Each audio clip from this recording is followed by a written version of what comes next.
It's everywhere I needed to share messages to.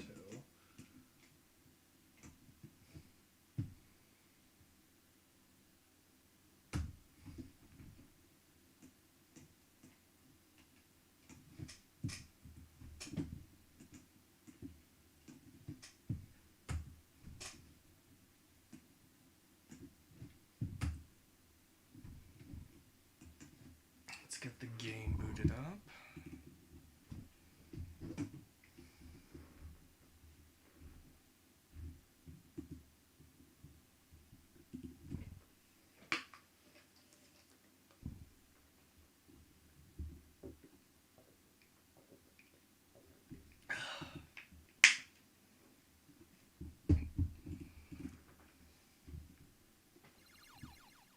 Make sure I've got everything ready.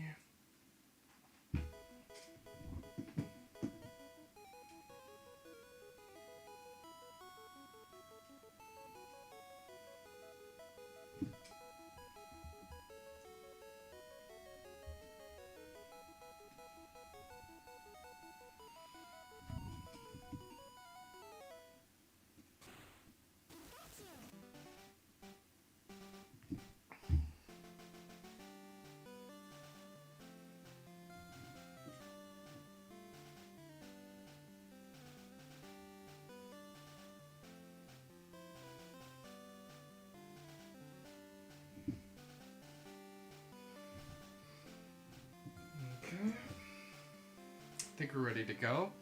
I apologize. I had meant to start way earlier tonight, but I had some things I wanted to take care of, and also I ended up having some relatives over to hang out with, so I wanted to make sure we could spend some time doing that. So yeah. But I am kind of getting back into the hang of streaming after having, had a big hiatus, kind of got out of the habit with the second Pfizer shot. So hopefully I'll be able to establish a somewhat more regular pattern. Hopefully tomorrow night, if I do some streaming, I'll be able to do it earlier. I'm thinking next stream we might return to Simpsons Hit and Run, try to beat that, and start the Halo 3 campaign. So we might do that tomorrow, and hopefully we'll have more time and start earlier to be able to do that. But yeah, I'm gonna try to take care of things so that I can be more consistent earlier, try to get back into the groove of things after having kind of lost that pattern, or what pattern was there with dealing with the Pfizer stuff. So now we are going to try to do a little bit of grinding, just a little bit, to be ready for our rival. And then after that, we might need to do some more to prepare for the gym leader. I don't want to grind too much so that it's not much of a challenge, but we've had some close calls, so I feel like I should probably be grinding at least a little more, so...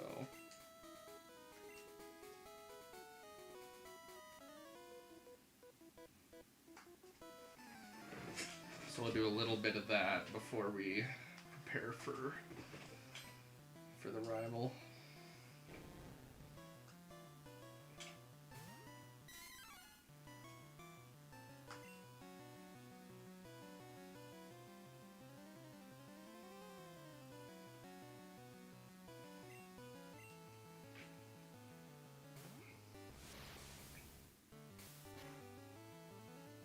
Good poisons are not very powerful in this gen. You can pretty much count on that. I imagine they probably got a lot better in Gen 6. Okay, let's see what trainers are on this route. I think I got a map of where they all are.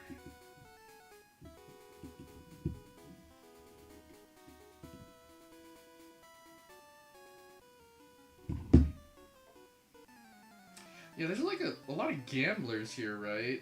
And they kind of look like really old-timey Japanese gamblers.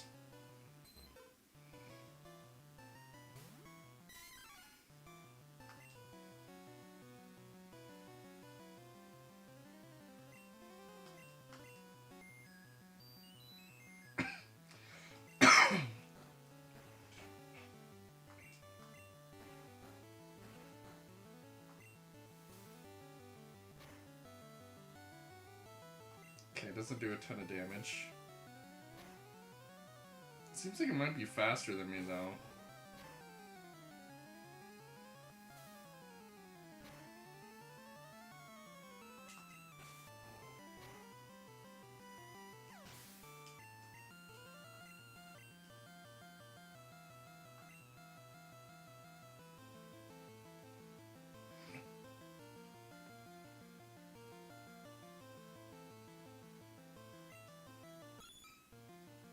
Can't do too much water damage on me, right?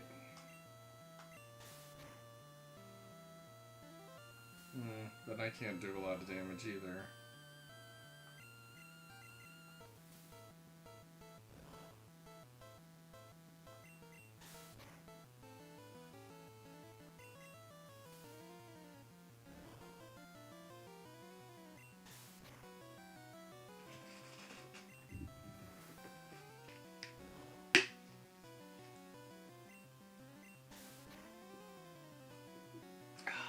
Yeah, let's speed this up with Neo. Or should I have done Pesci? I maybe should have done Pesci because the XP is going to be a bit split now.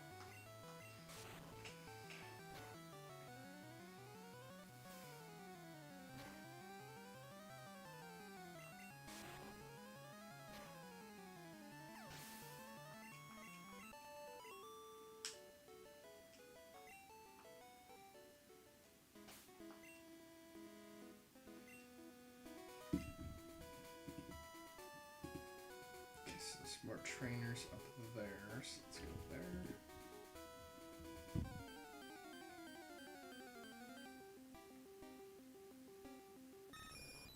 Pidgeotto, I haven't seen that before. I should probably switch out.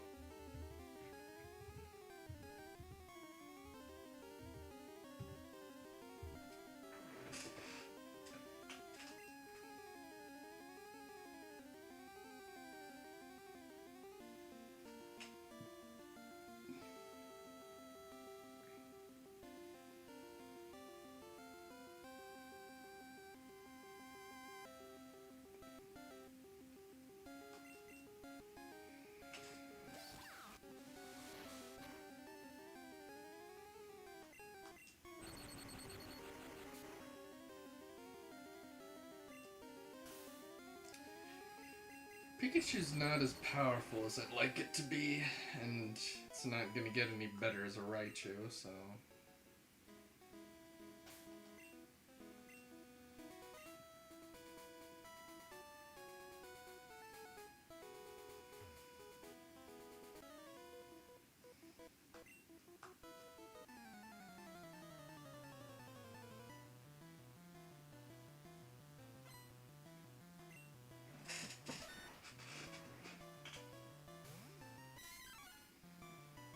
Man, if only we could get Magikarp those water moves.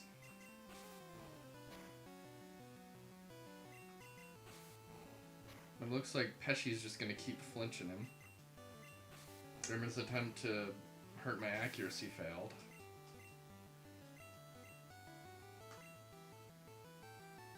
We can use Neo for Zubat.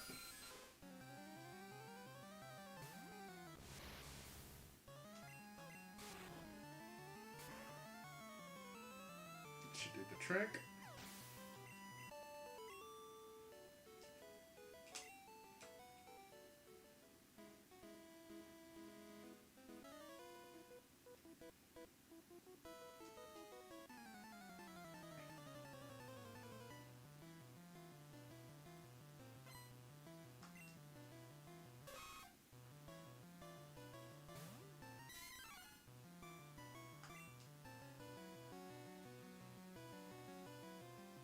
Send out Neo.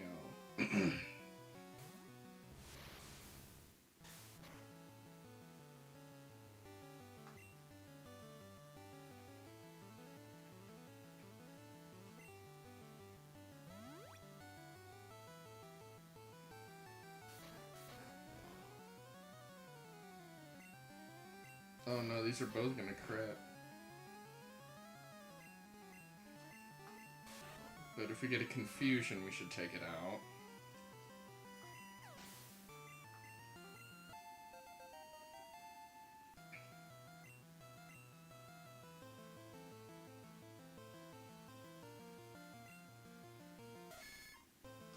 It's a pretty good sprite.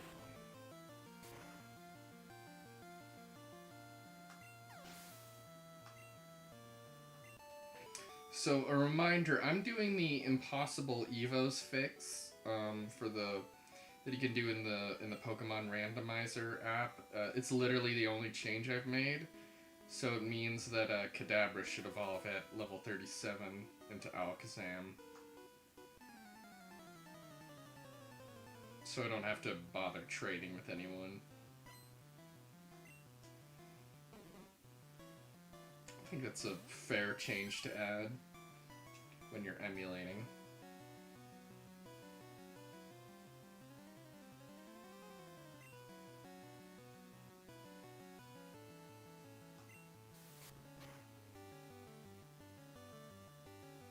Karate Chop is a really scary move in this game, especially at this point. Because it's got like high crit chance, right?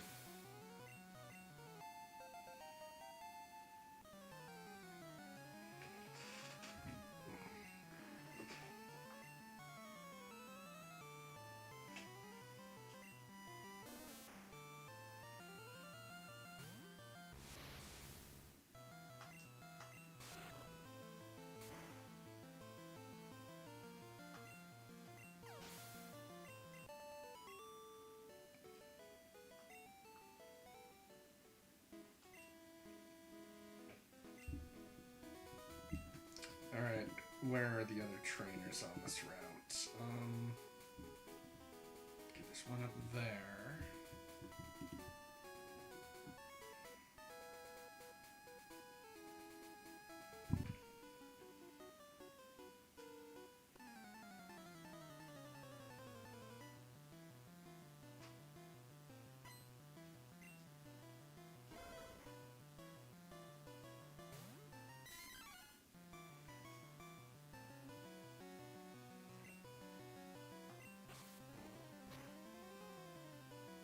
Nice.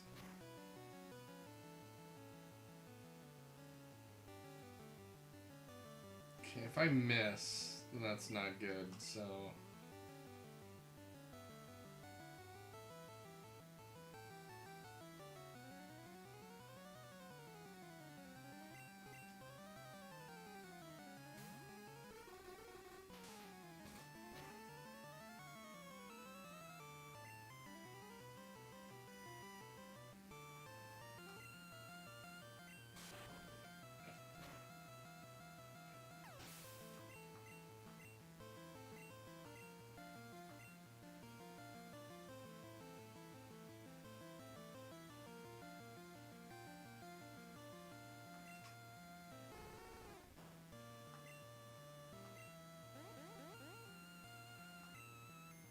Doesn't matter, my defense is down if I put you to sleep.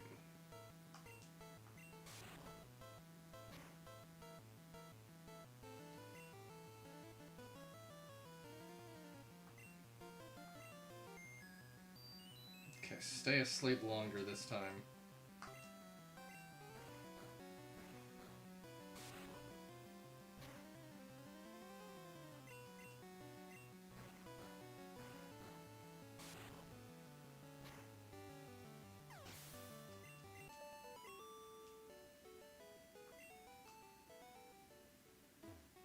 Okay, and I think there's another one down below. Yeah.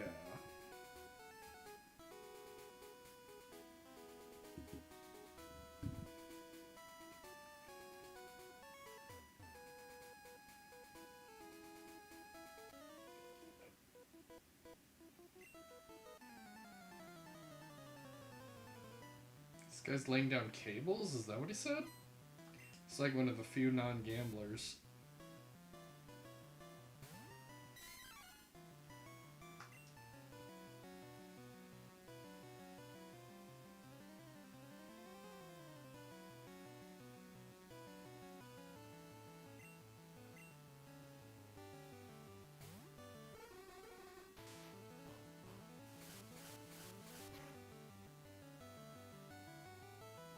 That's a fair amount.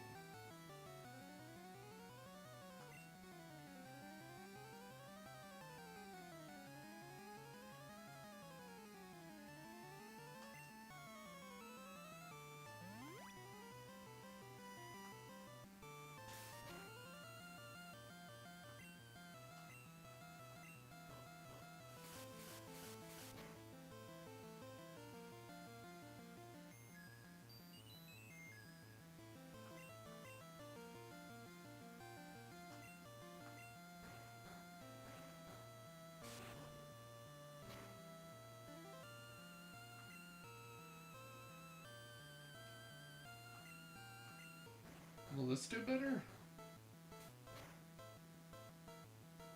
Okay, no.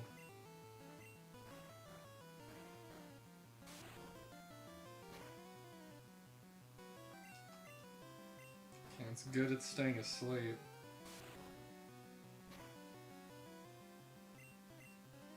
Woke up, but it can't do anything, so that's good.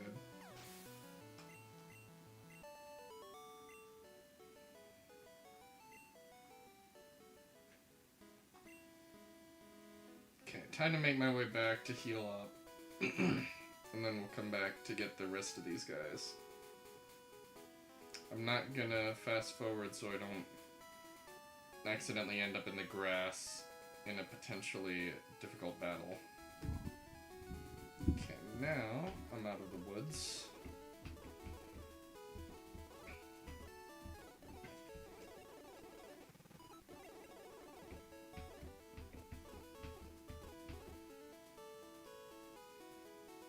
Okay, how many super potions can I afford? How many do I have? 6.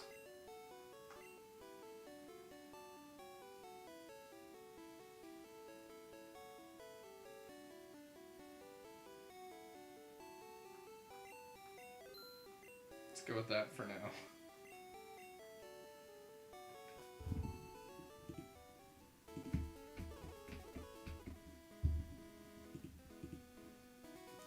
Okay, where else are trainers to be found?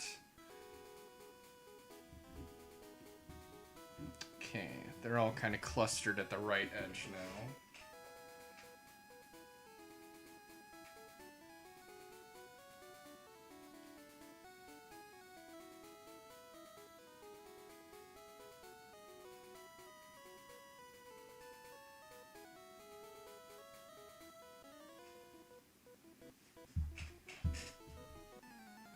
Probably another engineer, right?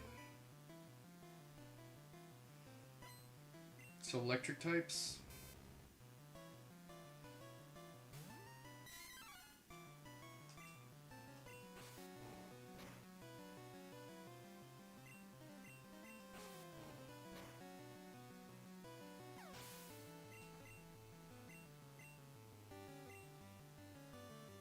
I think we could just stick with this.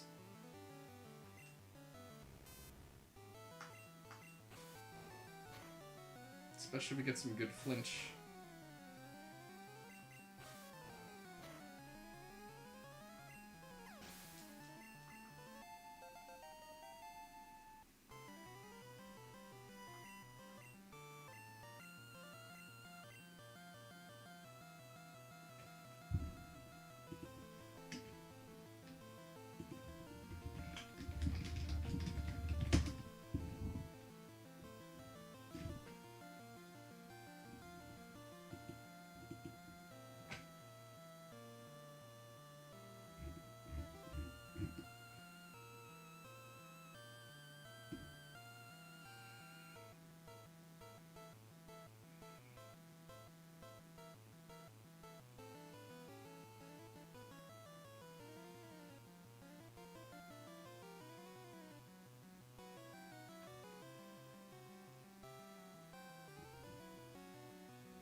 Guess we get rid of Scratch, because Karate Chop is just better. But what does Fury Swipes do?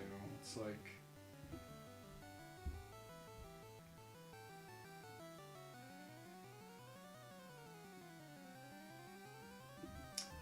let's go with Fury Swipes. Replace Scratch. That was weird with the audio for a sec.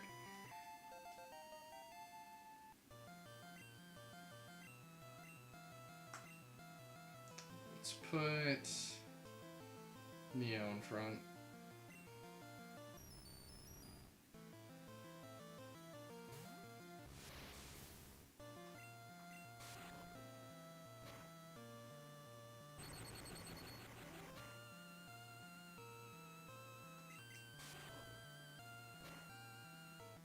It'd be great if we could land a Confusion.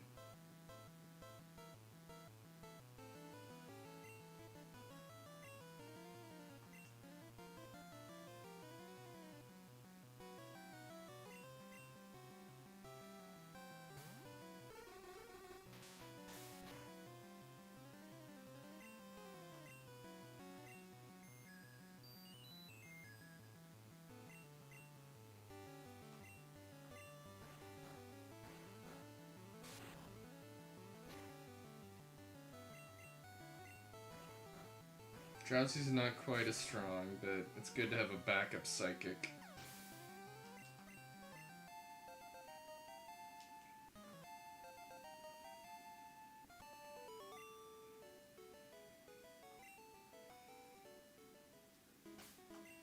Okay, let's put Stonks in front now. So I can level him up.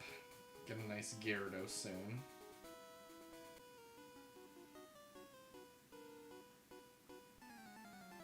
Really? Is that so?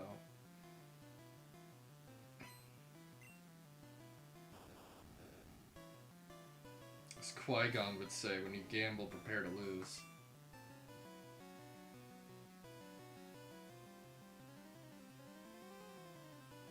Okay, these guys can explode.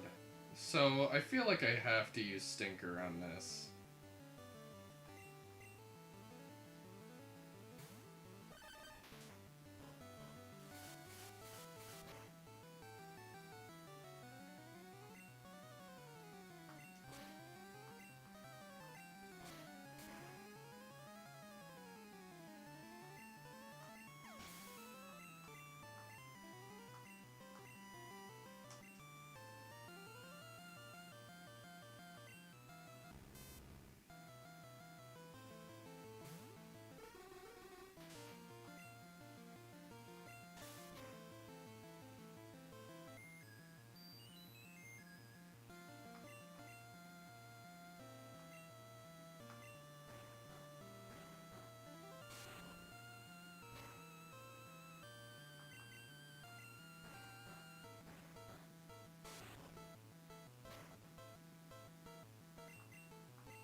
Just keep abusing sleep with Drowsy. With Exmo putting the sheeple to sleep.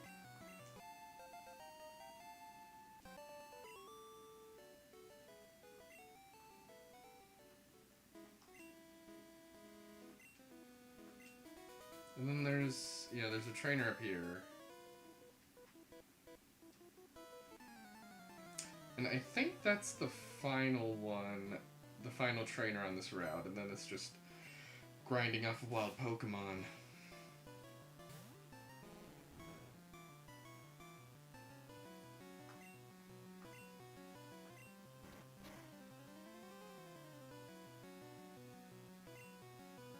That's scary.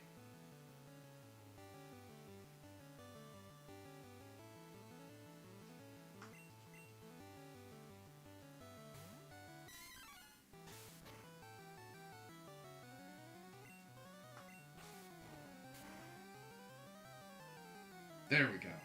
Don't have to worry about Hyper Fang.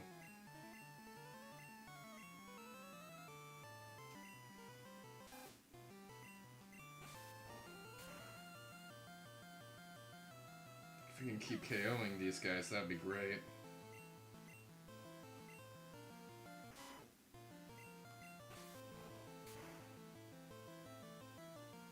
Nice! I wasn't sure considering it's an evolved form.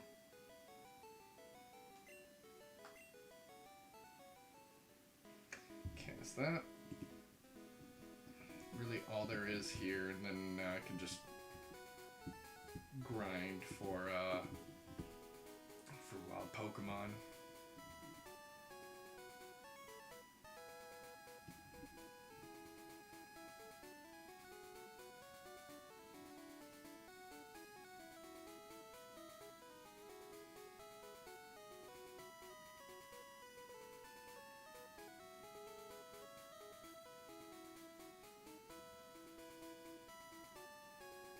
Oh yeah, I should also get the bicycle.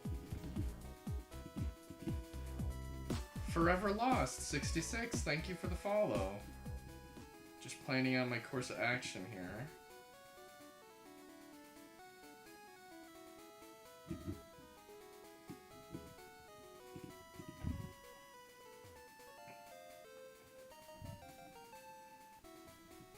Okay, I'm using this wiki to help me a little bit. I don't think I have 30 or more Pokemon, so I probably can't do the item finder, right? Yeah.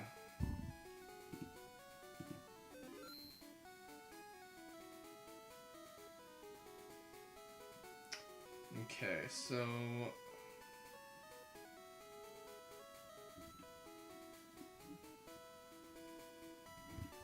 yeah, let's get the bicycle. Oh, we got another person part of the Rusty fam. I've had a few of you guys. Thanks for checking in. Yeah, I think I will head to get the bicycle. And then maybe also go through the Diglett's cave. And get Flash, maybe, while we're preparing for the SSN.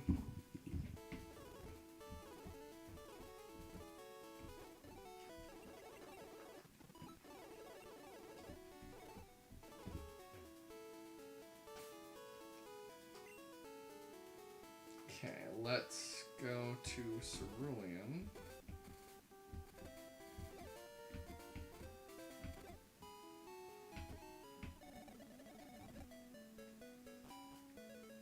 Tony's probably getting some good leveling in the daycare here.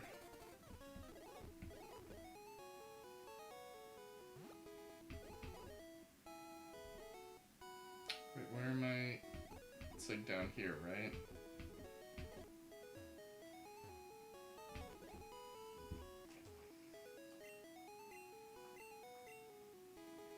Okay, so now I got the bike. In case we need that.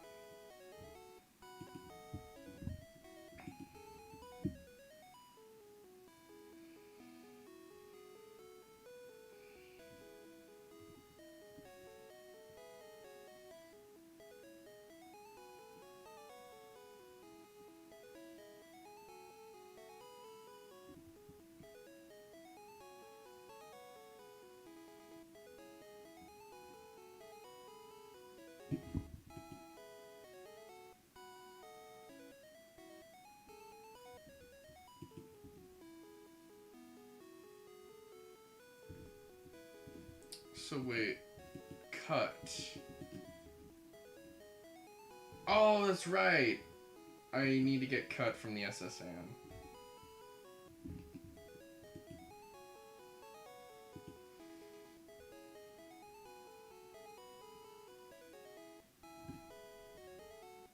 So I shouldn't bother going in the Diglett's cave yet, because I don't have cut. Yeah, so we will hold off on that, okay.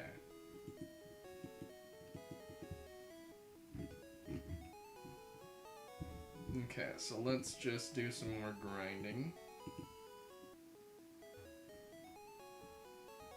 Once we can get back to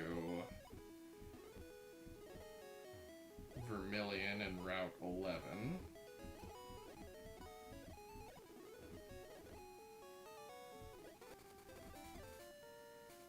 Don't really need a bike when it comes to using the fast forward, but...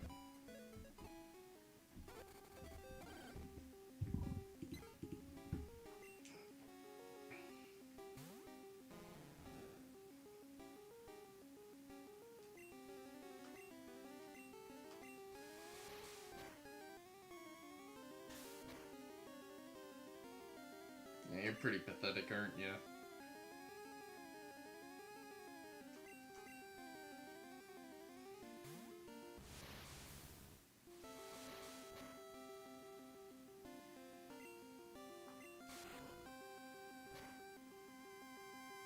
There we go. Okay, let's get back to Route 11. Do some grinding.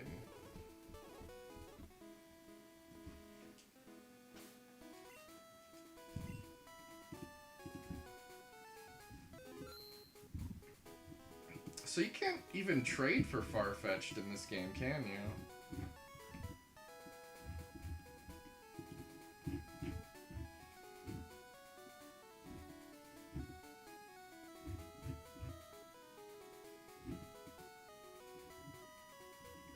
Yeah, I guess not. So even if we did have a spare Spearow, don't really think we could do that.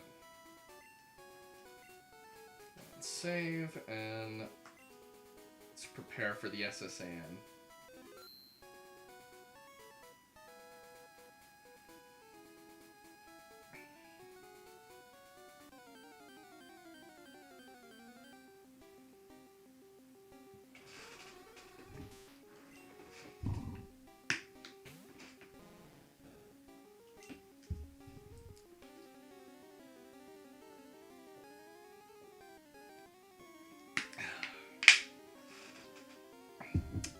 With a foe such as this, I think I should just go with Pikachu to be safe.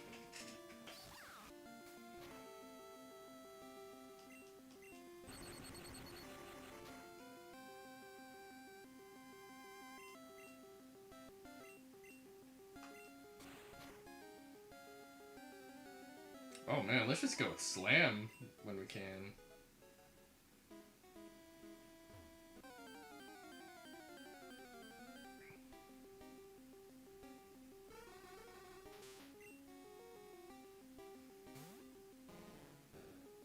Okay, if it's at that level, let's give it a try.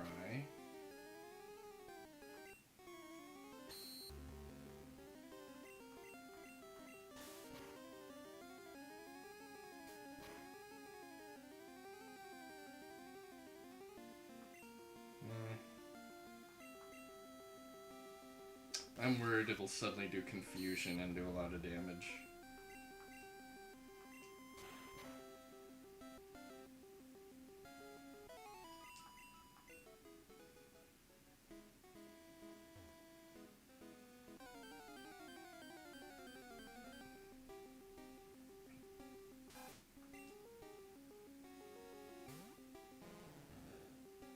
Okay, I think these things can have Hyper Fangs, so...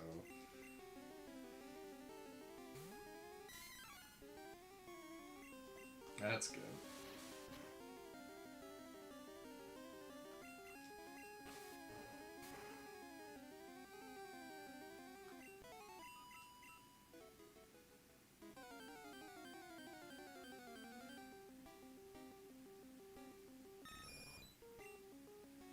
Okay, these are big boys. So I think we should use...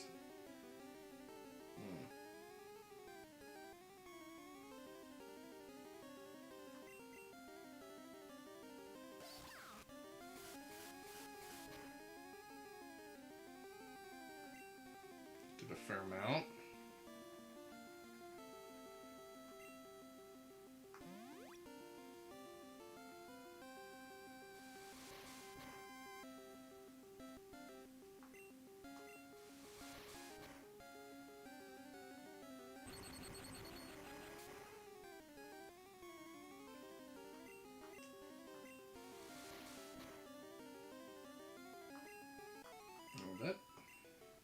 Those guys are pretty strong.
That sounded odd. I guess the sounds are just like really tied to hardware states and stuff like that.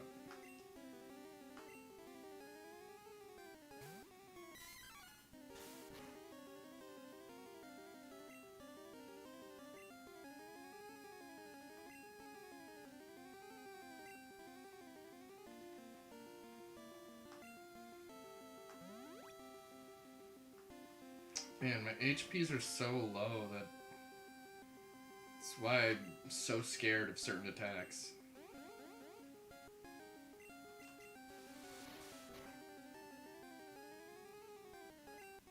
Okay, you missed twice and tail whip.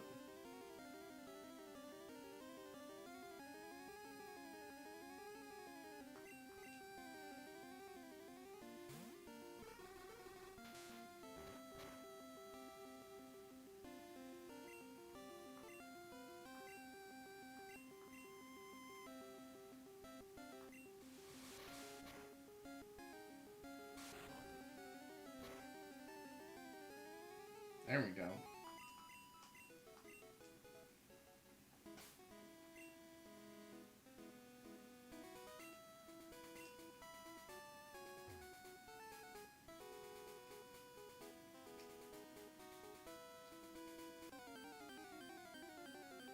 Really trying to bring up Stonks because he's so close to being a Gyarados.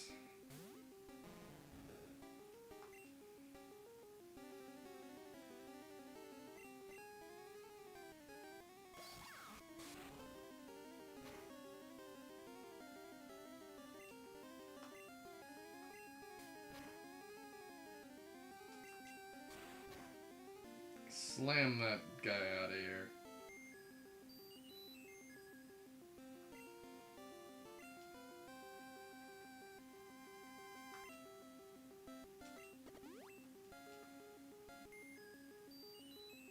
Of course.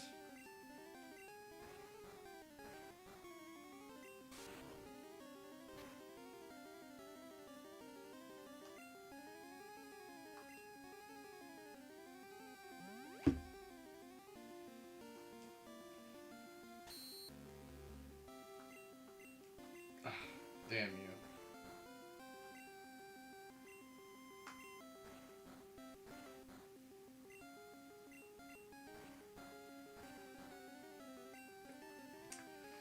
I think they fixed it so you can't spam sleep moves like you can in this gen than later gens.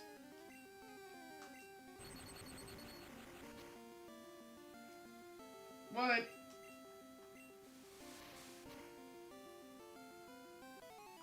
Is Thundershock not as useful as I'd like at certain points?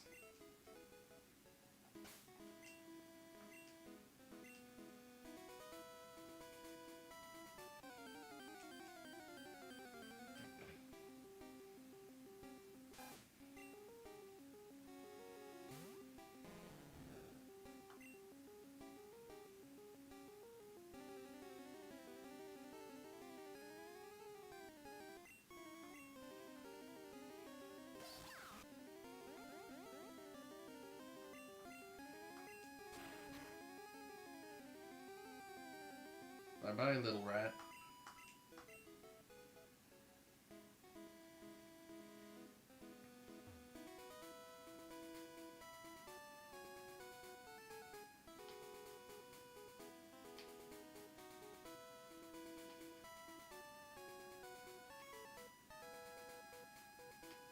Come on, just a single encounter.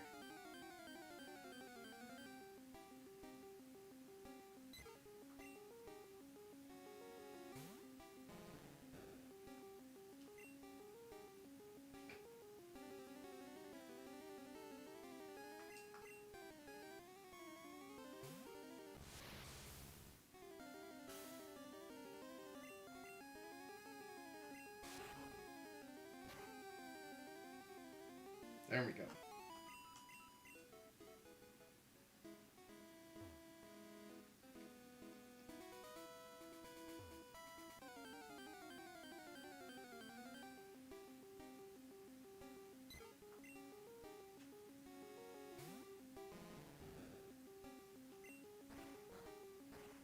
Guess let's just do like fight once each time so we have a chance to wake up.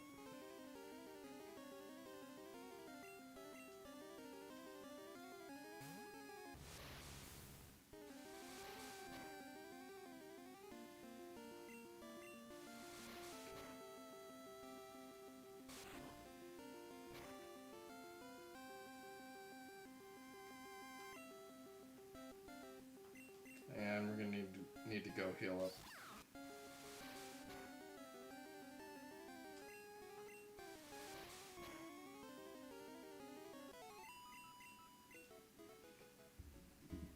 Okay, let's go heal up again.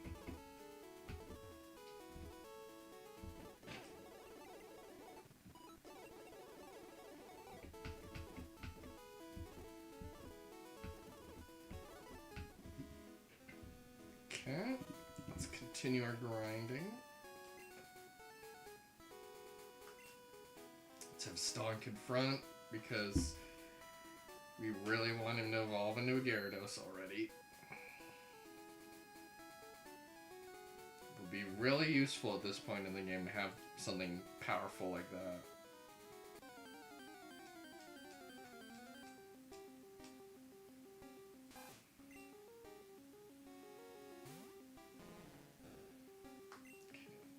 Pesci.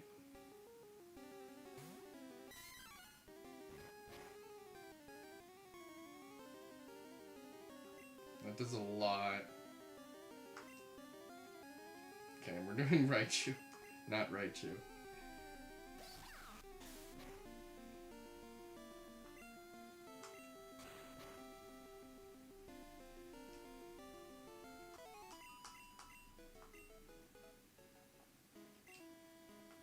Yeah, Pesci does not seem to have great defense.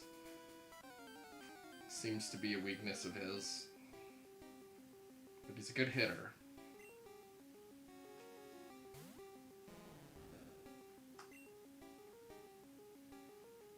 But we could have someone like Exmo take this on.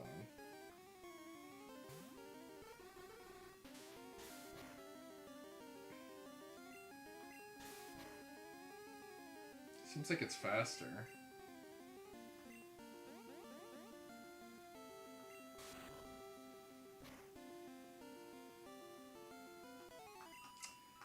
But Drowsy seems pretty strong.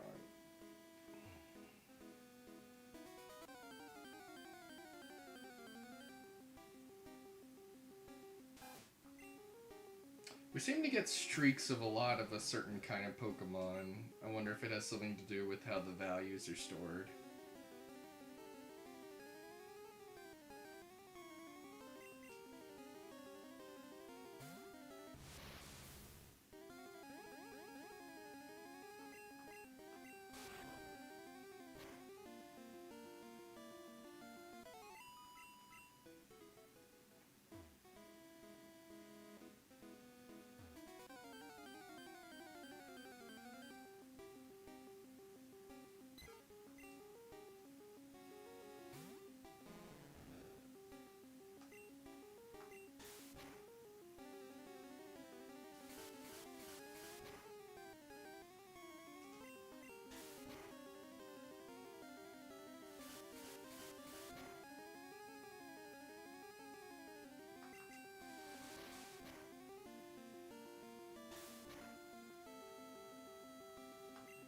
Now let's have Neo take care of it.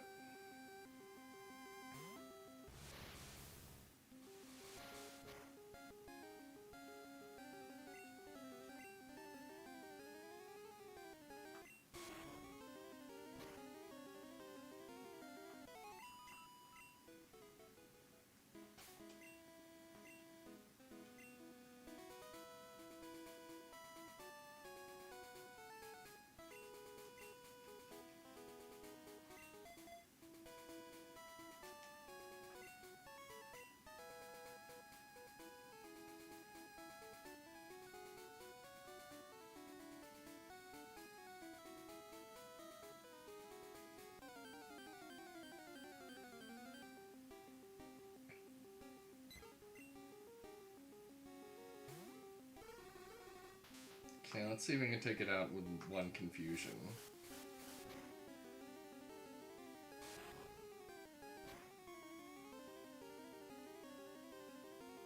Okay, not quite.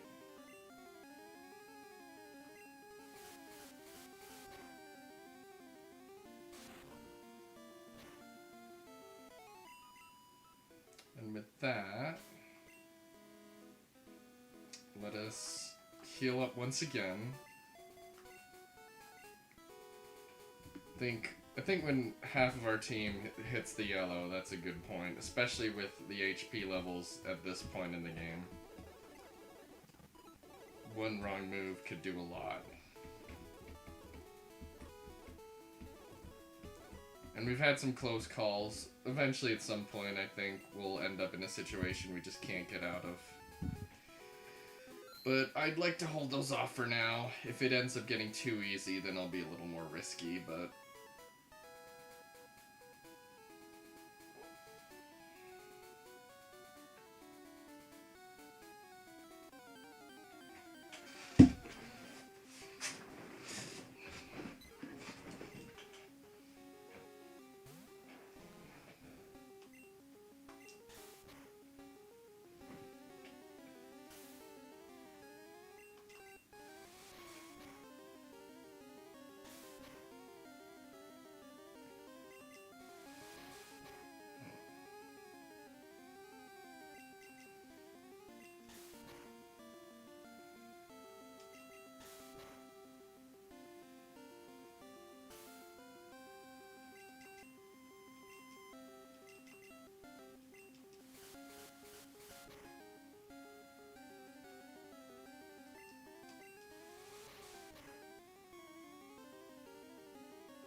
Okay, now...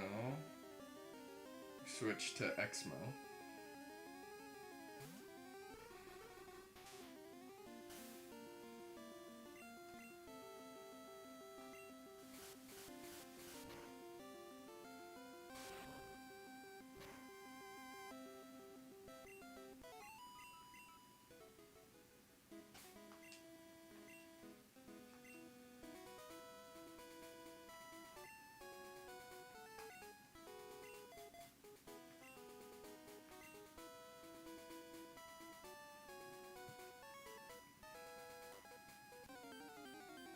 Froze for a sec there.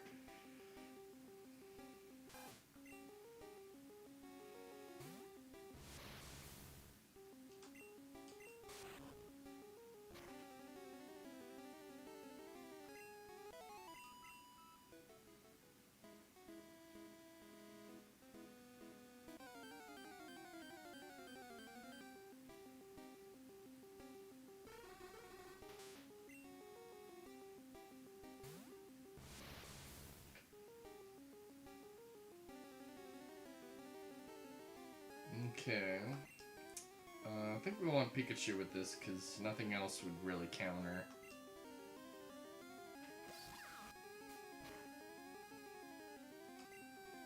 Getting a good slam, maybe.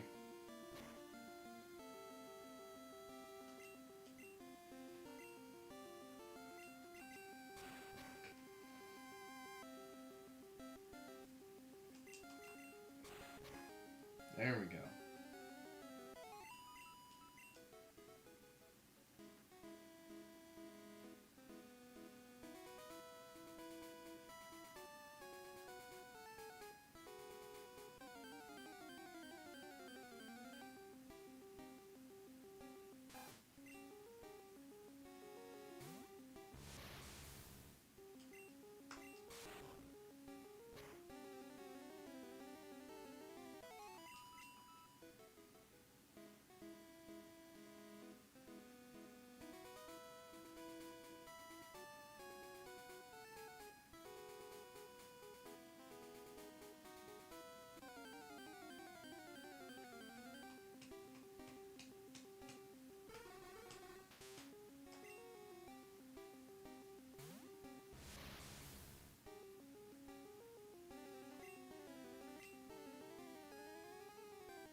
How much damage could I do with this? Okay, not a lot.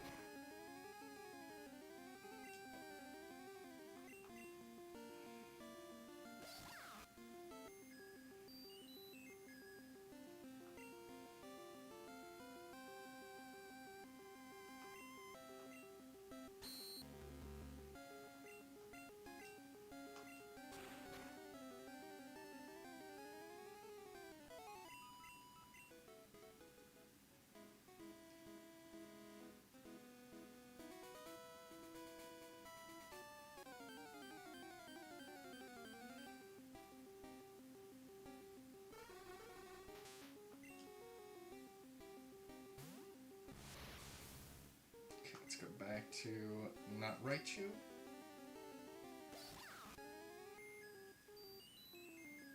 Hopefully we wake up quickly this time.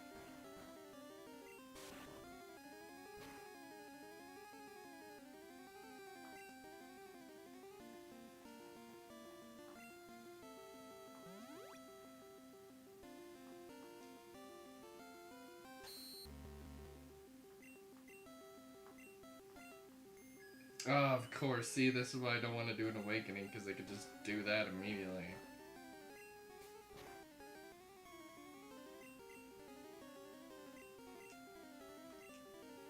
Oh, damn it.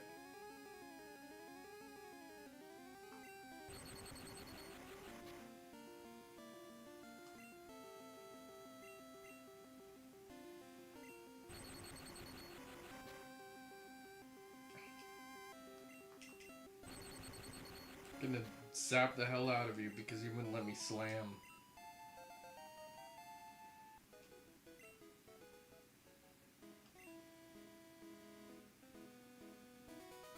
Okay, let's put Exmo in front.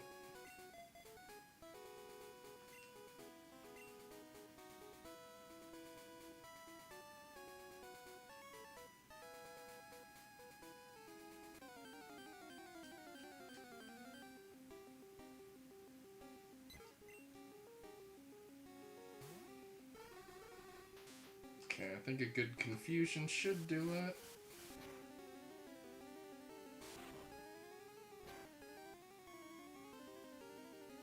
Not quite.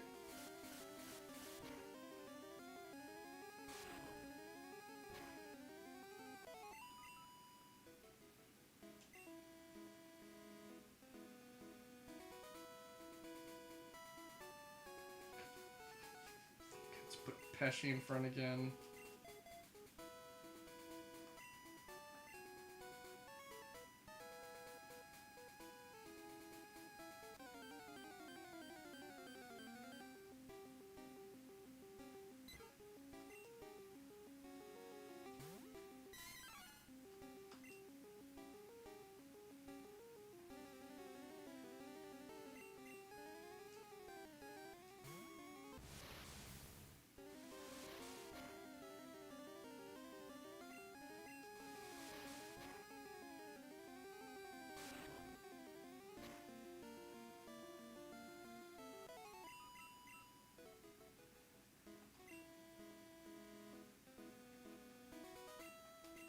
Alright, time to head back to the center again. Do a quick heal.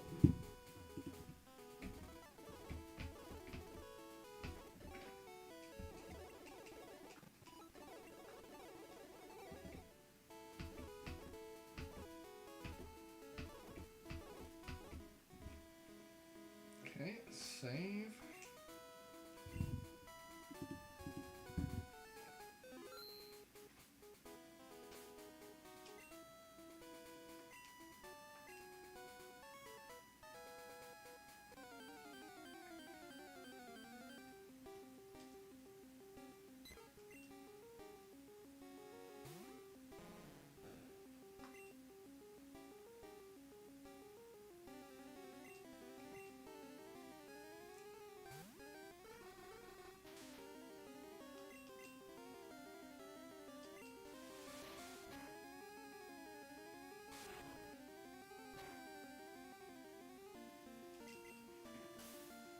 Okay, get another good confusion in.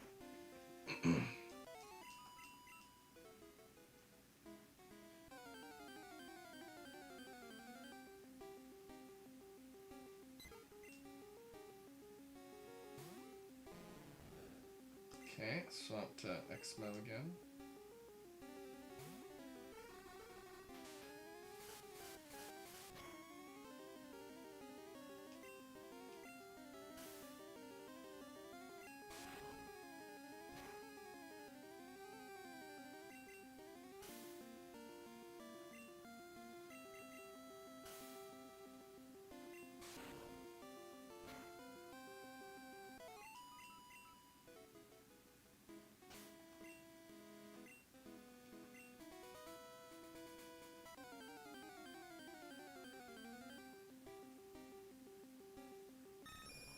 Okay, it's this boy.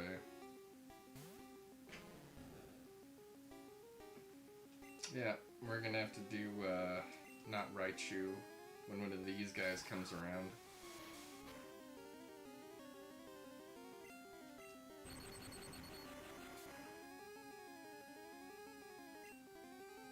Nice.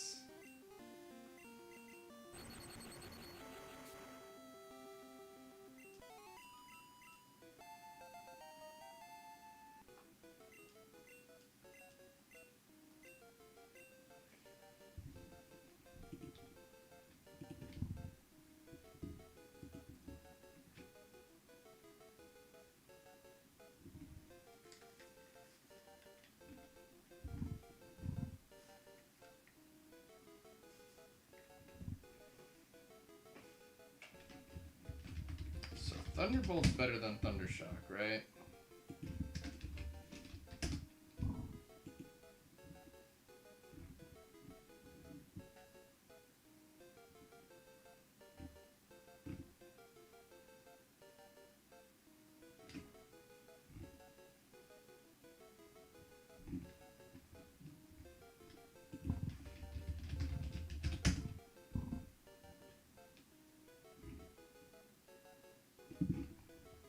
Okay.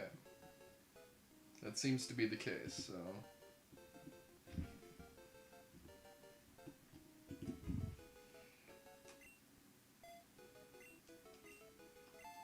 So that'll help.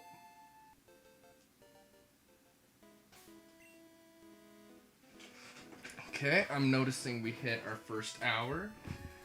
So, because we're grinding anyway, I'm gonna run some ads for our Twitch viewers. Just a reminder, subscribers will not receive any ads. I don't want to lock any of my content behind a subscription wall or anything like that. I want everyone to be able to enjoy these streams. But if you do feel willing to contribute, it would be greatly appreciated. Because even the smallest donations are probably worth more than ad views. So, and it's a way of showing appreciation for those who do feel willing to contribute. Whoever donates the most, cheers the most, and gifts the most subs, by the time I finish my Pokemon Yellow Nuzlocke series, will be able to nominate a future stream. So if you want to pick something I do in the future, feel free to shoot for being number one in one of those categories. So I'm going to run some ads while I'm doing this grinding.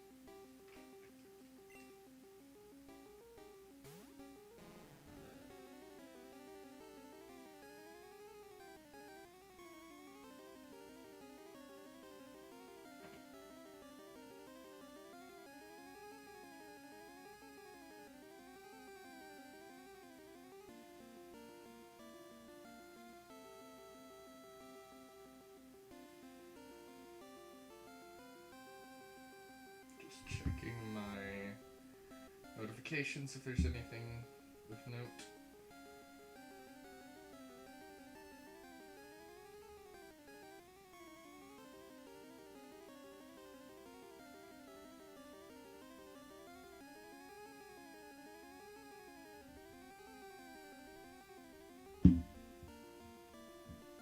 Okay.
Okay, looks like we are back from ads.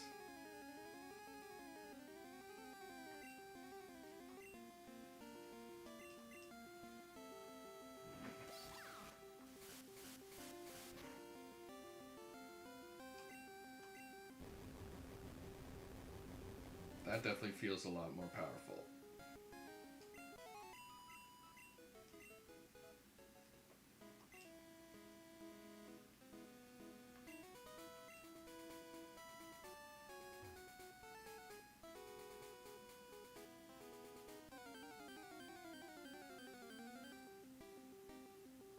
I was worried it was gonna be Pidgeotto.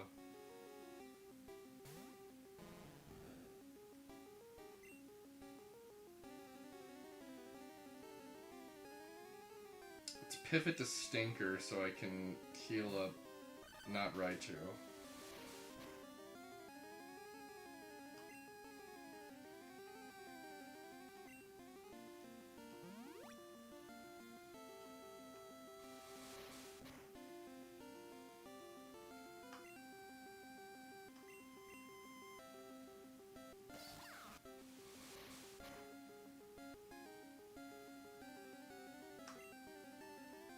That did a lot.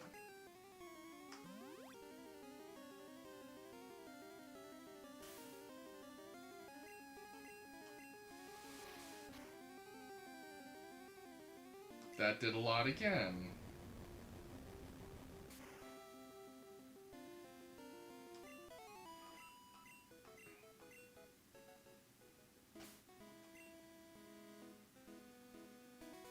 Okay, yeah, if another one of them goes in the yellow, I'm gonna heal up again.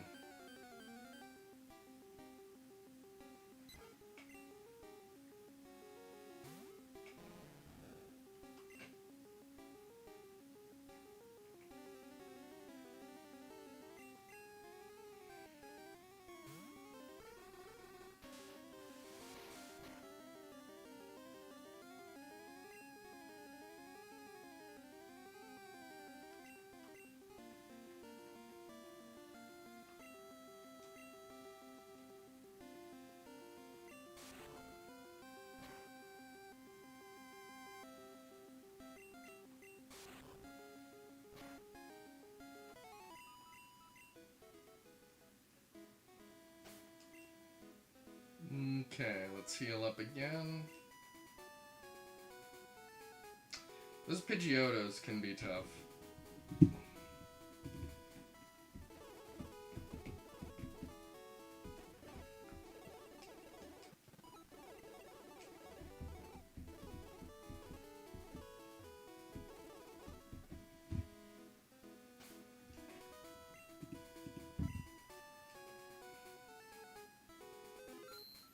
I apologize if it feels like these grinding sessions go on for a bit long, but I feel like we're gonna have to do it. Because even when I do these, like, I still feel like in some instances these guys could be taken out pretty easily.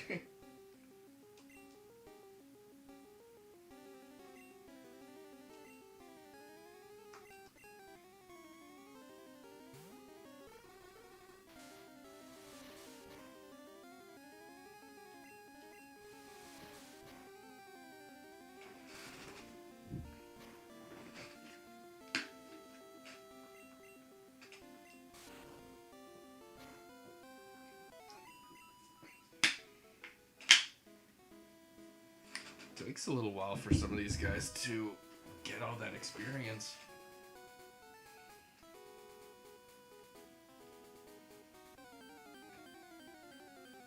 Should I be grinding on the Diglett in the Diglett cave? But then the Dig Trio are scary, right?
Okay, hopefully this does enough.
We're gonna get a Gyarados? Finally. He can pull his own weight more.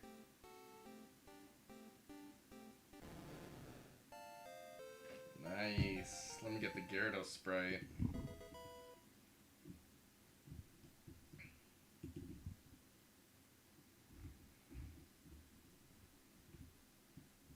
I'm gonna learn Bite, it looks like. That'll be good.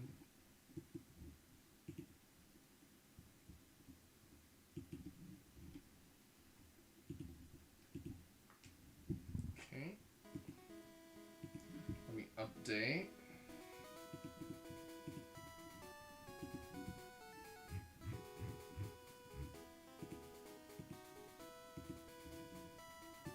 Move around a little bit.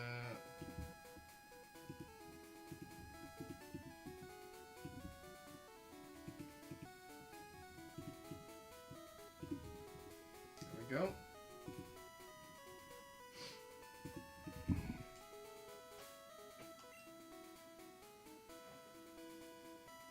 Alright, Stonks should be able to take care of a little more himself once he starts getting some good moves.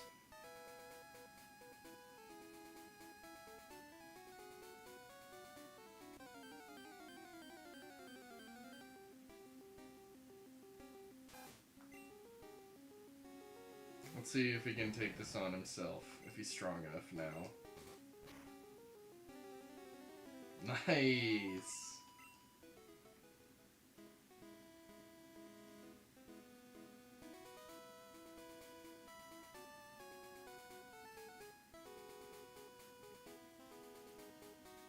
Now we just need him to get some water moves.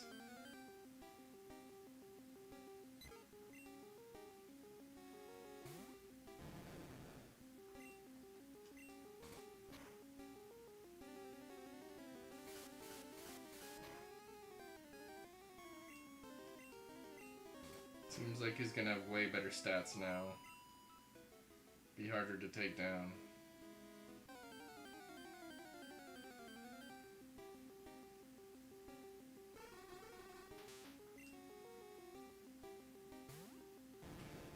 Okay, so let me look up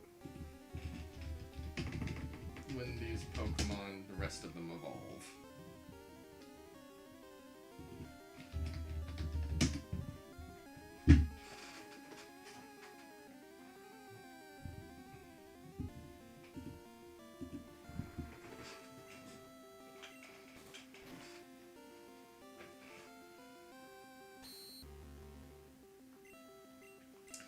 Well, good you disabled Tackle, because I don't need it.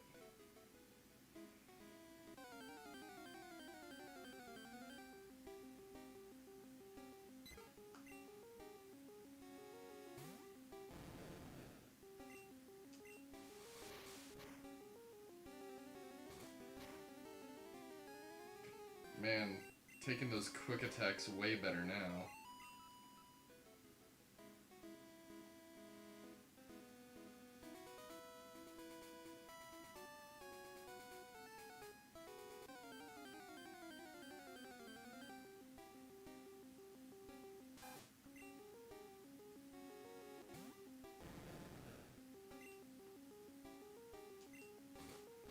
Eventually we'll be able to get rid of Splash. Get that out of there.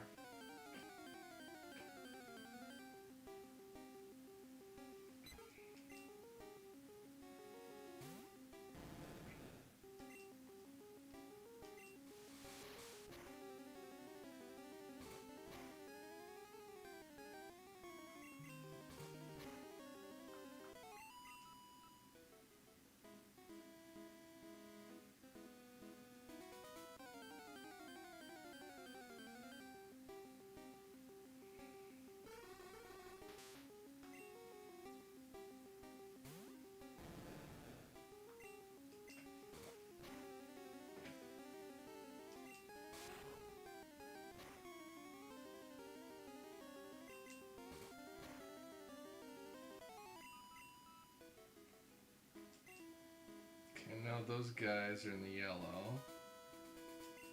Let's put Pesci in front.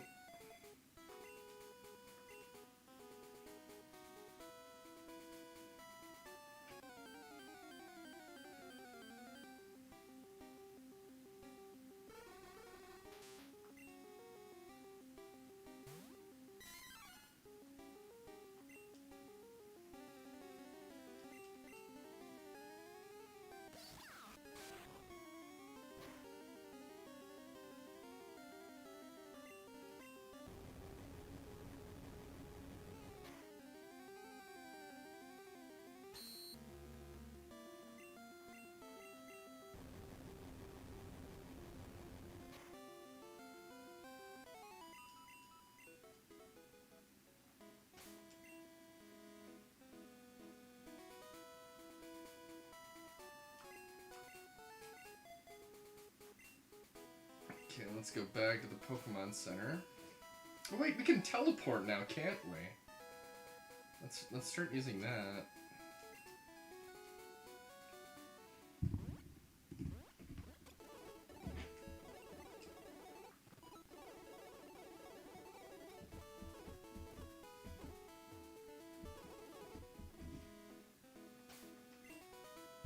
Okay, now we can continue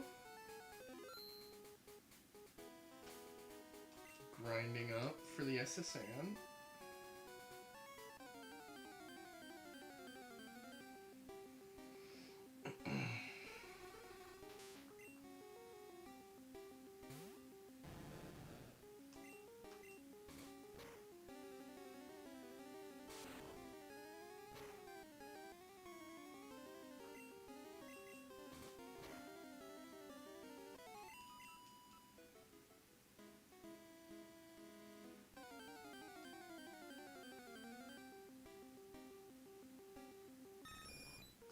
Okay, I think this guy can take on a Pidgeotto now.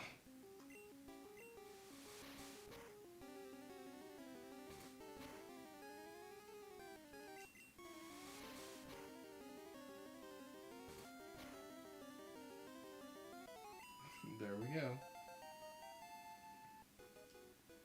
Okay, now let's put Exmo in front. Then once we get Exmo level 21, I'll just focus on grinding Pesci up just a little bit, and then we can take on our rival.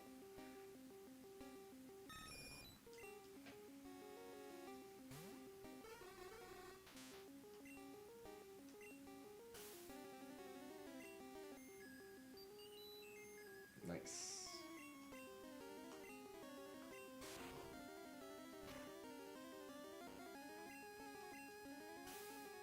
Interesting when the music kind of freaks out for like half a second like that.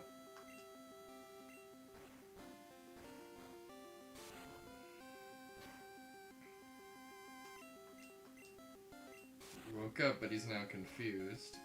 But it's alright, because he's dead.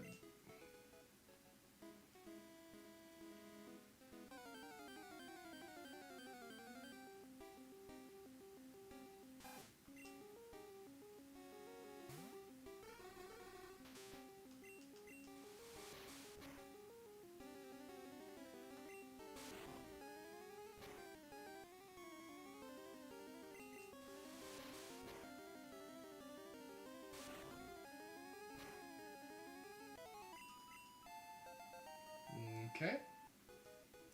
Exmo's good. So if we just bring up Pesci just a little more, I think we'll be good.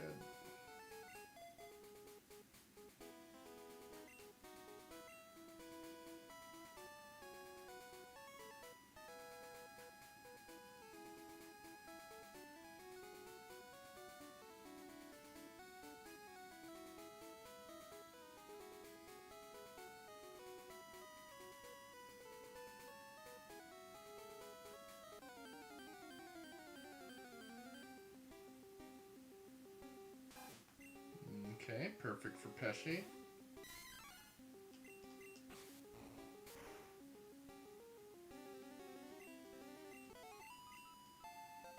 Okay, let's just bring him up to level 23, and then I think that is good.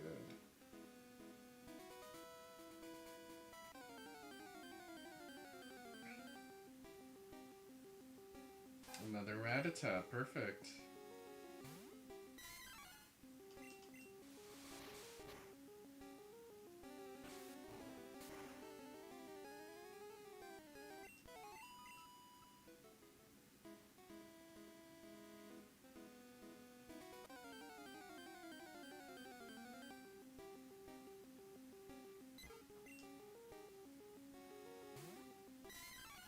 Okay, I don't think these have flying moves.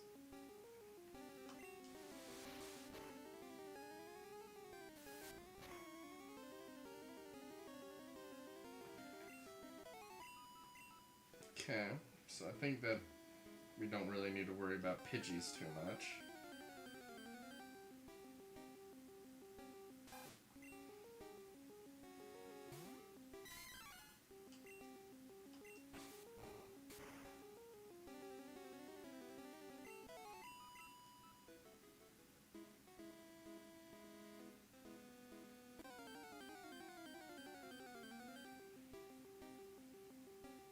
But we do need to worry about Drowsy.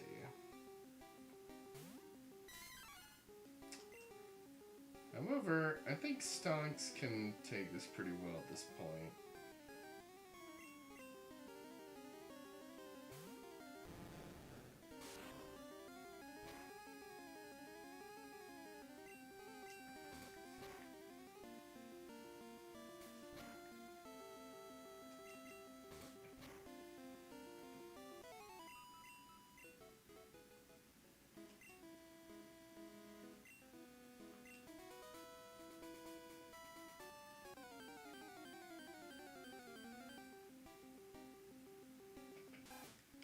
Okay, more of the good old Rattatas.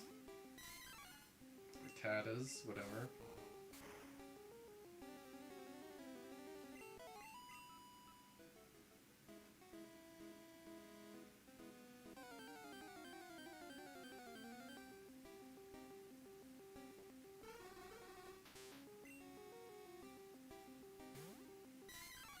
Okay, this time, let's switch out to not Raichu.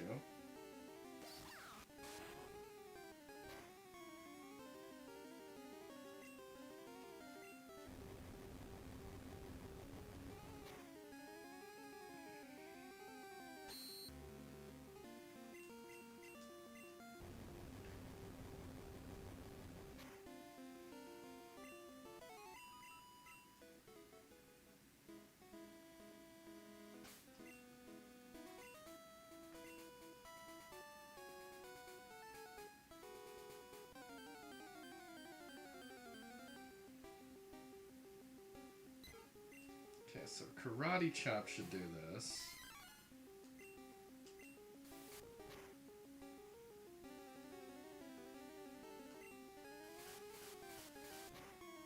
No need to worry about Gust.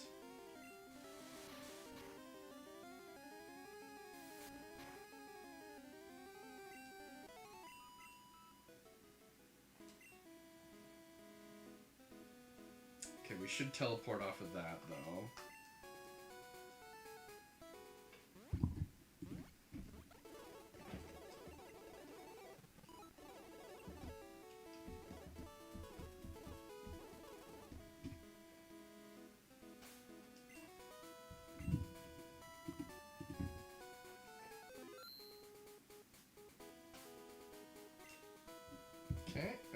Everything's looking good.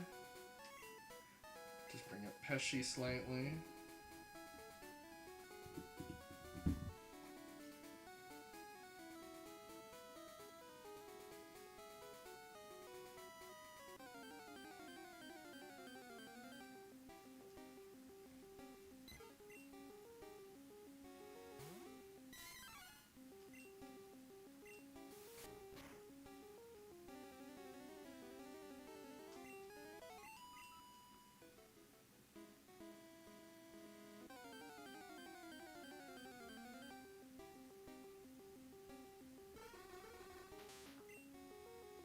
Okay, once again, let's bring out Stonks.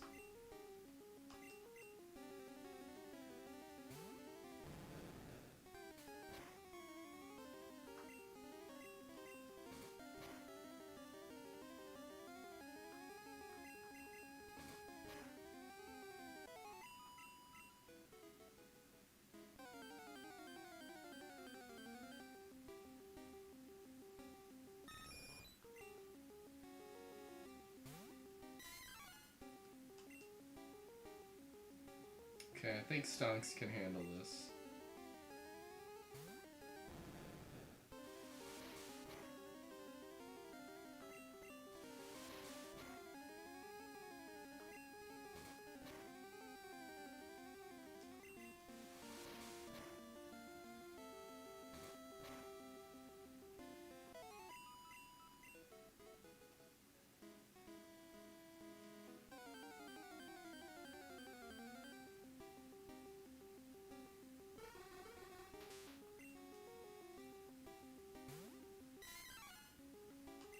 Okay, Stonks once again.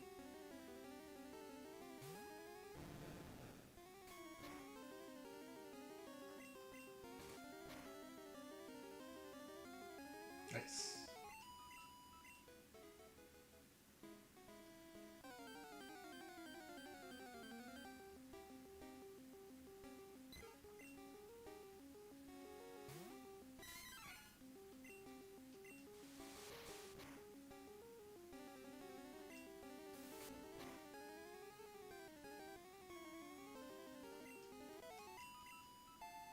Okay. I think that is good for taking on our rival. I think that's a good level for everyone to be at. Good minimum level.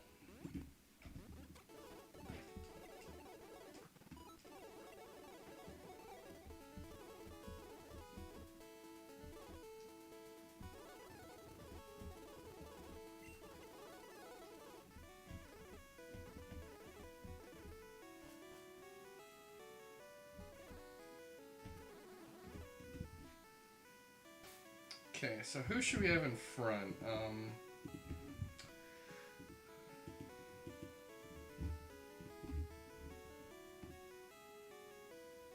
It's looking like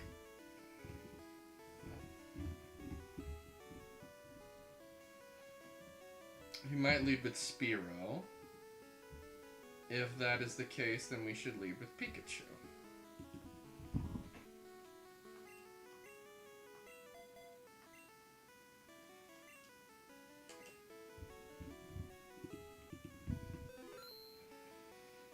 Okay, time to face him.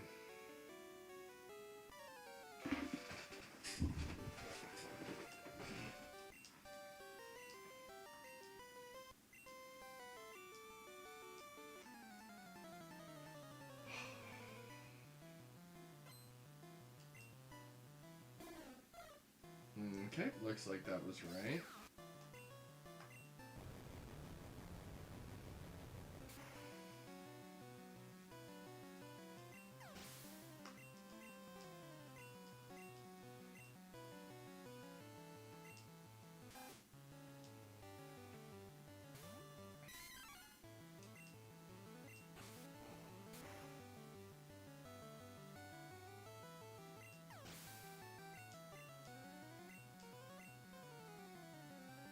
Sandshrew.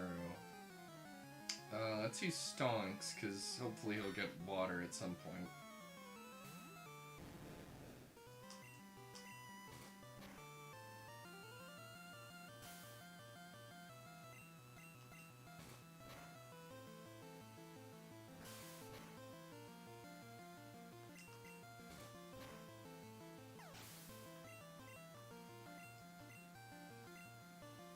back to Pesci.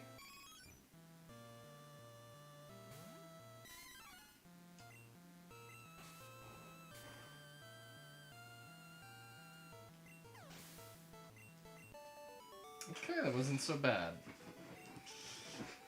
However, the gym leaders does seem like it'll be a bit of a toughie.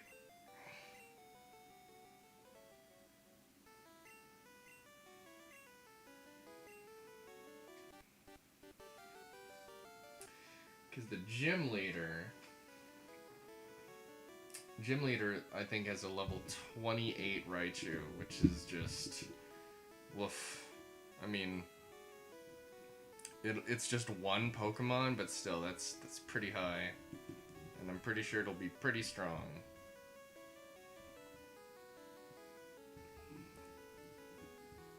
Okay, so now we just need to talk to the captain and get cut, right?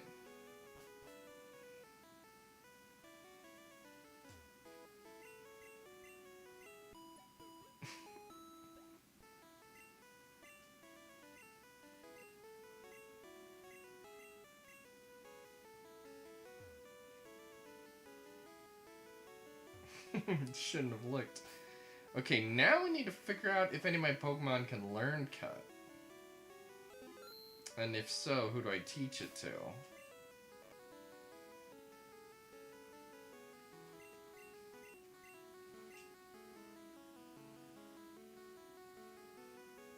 Okay, so Stinker is the only one. So I guess it's good we have him.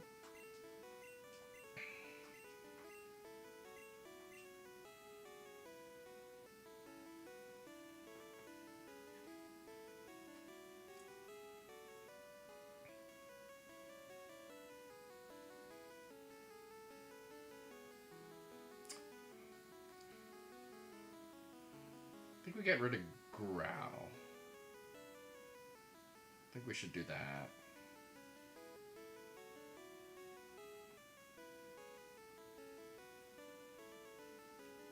Well, okay, how do Cut and Scratch compare?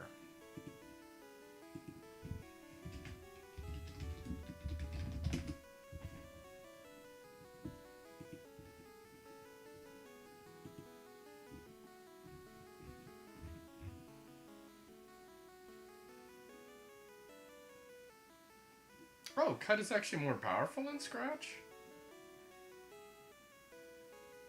Okay. Then yeah, let's get rid of Scratch.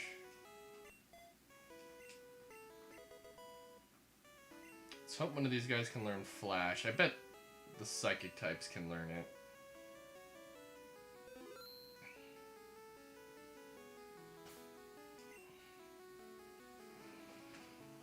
Okay, so who would we want to be at a good level for Lieutenant Surge? Definitely Stinker, so we don't really need to bother with Stinker.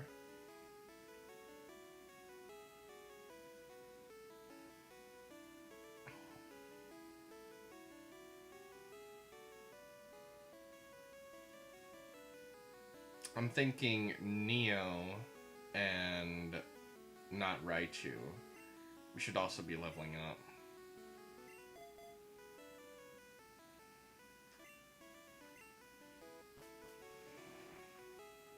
Okay, so let's get off this ship.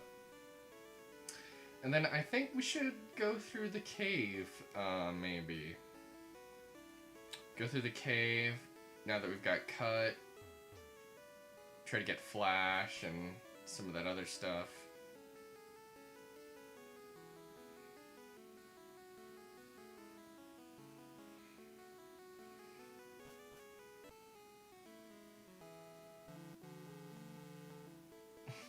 It's a nice little sound.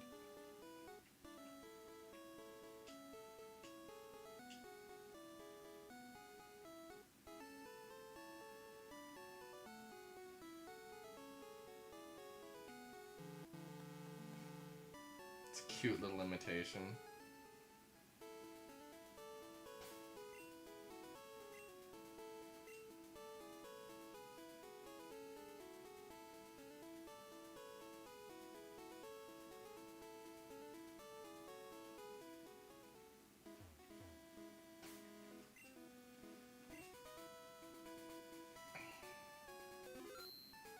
Pikachu, how you doing? We haven't checked on you in a while.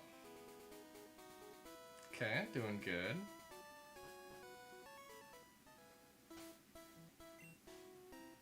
Yeah, so let's... Oh, you know what? We should heal first. Might as well.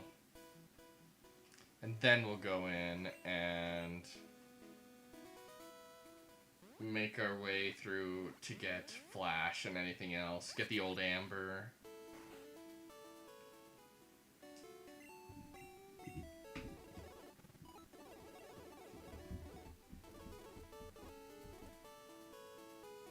Let's see if we can buy anything useful.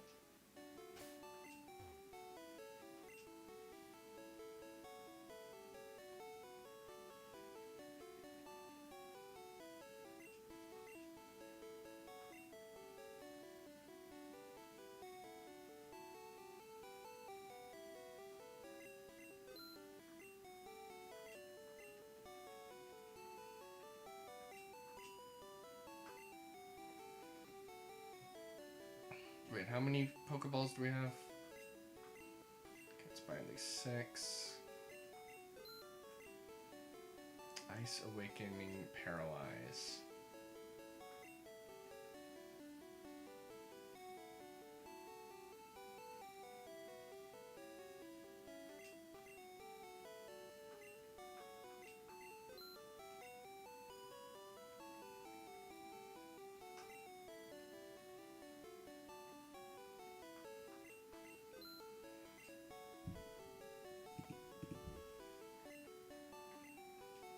Okay, now let's go to the Diglett Cave and make our way through.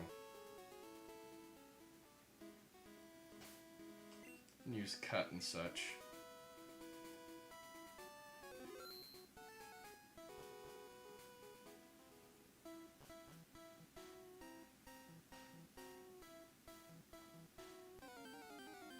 Okay, let's hope we don't come across any Doug Trio, because that can be a bit to deal with.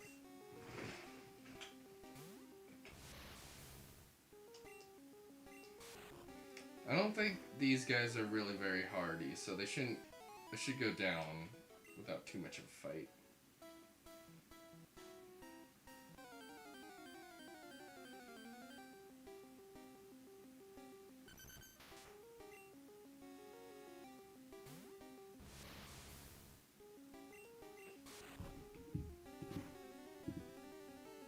Okay, gonna quickly check my strategy wiki.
Okay. Better start leveling that boy up.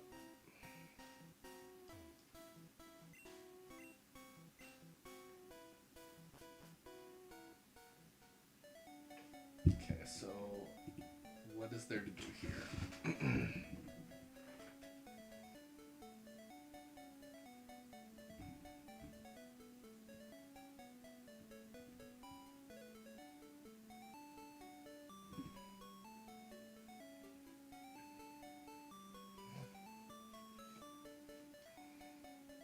So, in this game, I could trade a Clefairy for Mr. Mime, but I don't have one, so I don't think that's going to be a possibility at any point. Unless there's somewhere else I can get some Clefairy, but I don't know if I can. So Mr. Mime might be completely off limits.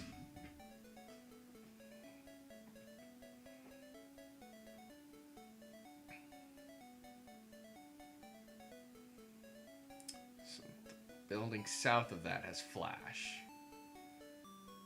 And then a Moonstone and stuff.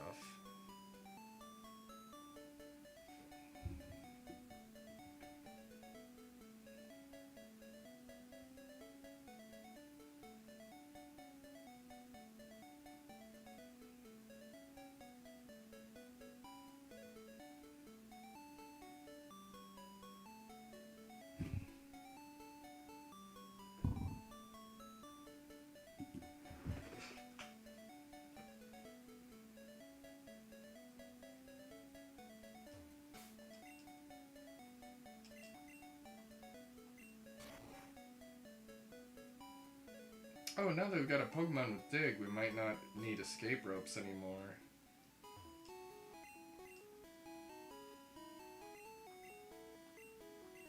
Okay, I should have 10.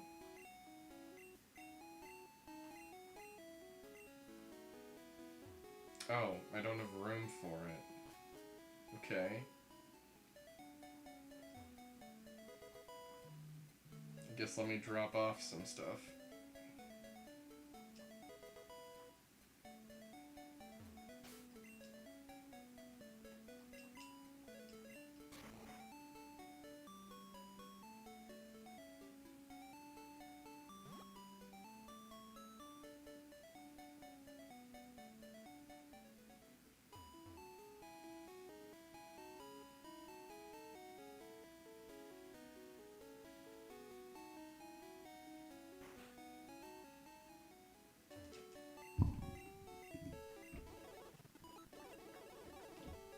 Nice that the Pokemon world is free healthcare.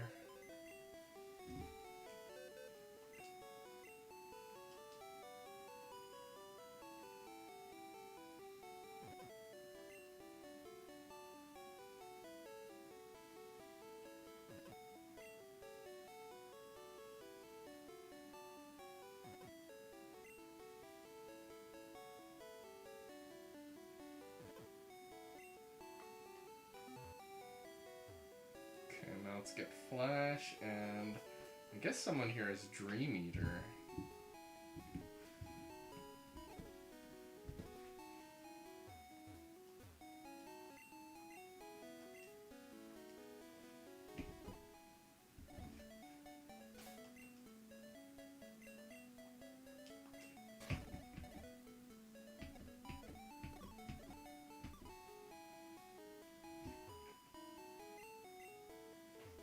Wait, where's the guy who teaches me Dream Eater?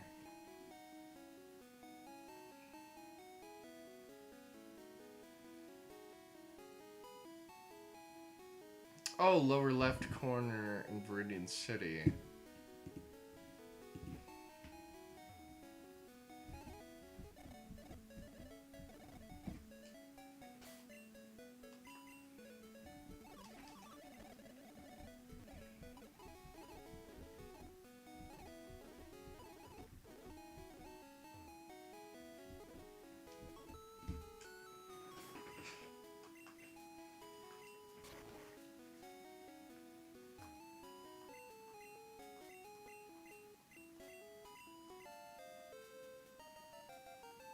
That might be useful for our Drowsy.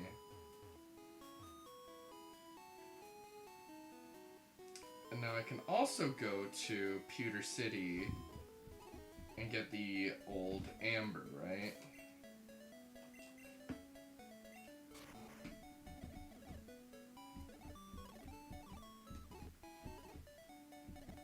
Oh wait, I need to get Flash.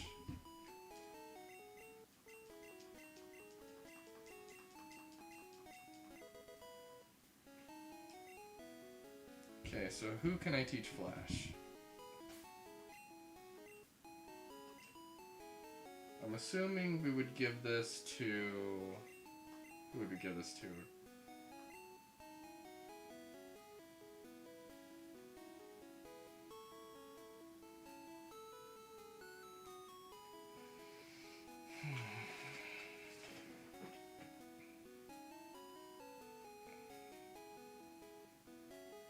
Should probably give it to Expo, because Flash is not actually as useful in this game.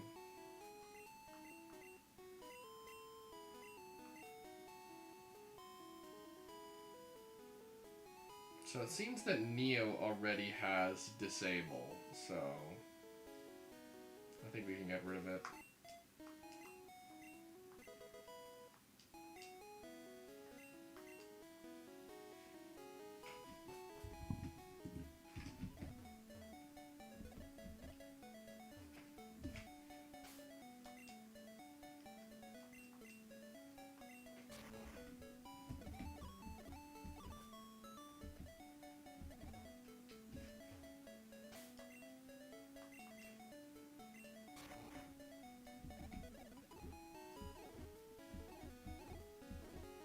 Interesting how much time I've been doing on Gen 1. It'll be interesting when we finally get to move on to the other gens. I've gotten so used to this one. But we got so many more gens to go. They're gonna feel so different.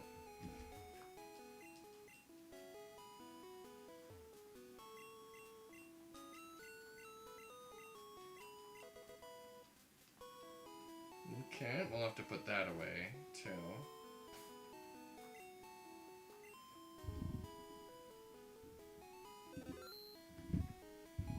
Is that all to do here?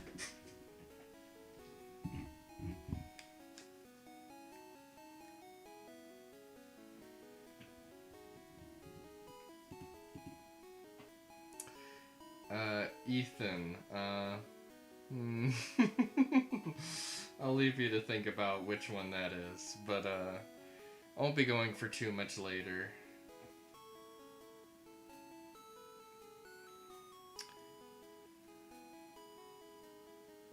Just making a little more progress. Getting ready for Lieutenant Surge.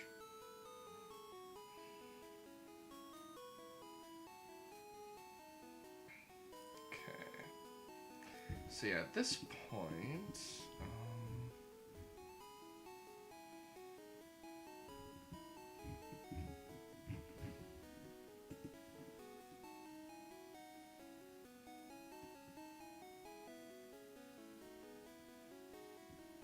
now that I've cut, I don't think there's anything stopping me from grinding on Route 9.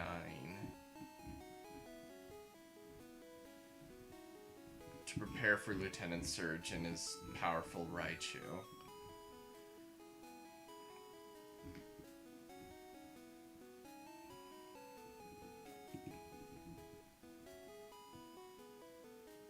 I just woke up for the morning. I crashed at 9. Old man coming through. It's the battle of who is more of the boomer. Who is Boomer? Battle of the Boomer. Okay. So, yeah, so we can go to Cerulean.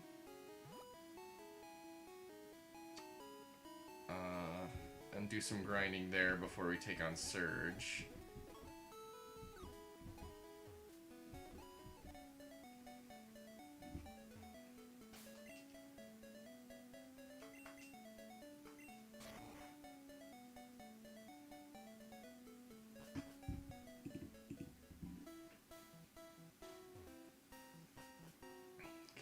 Get through here, and then when we come out in Vermilion, we'll use that to get to Cerulean.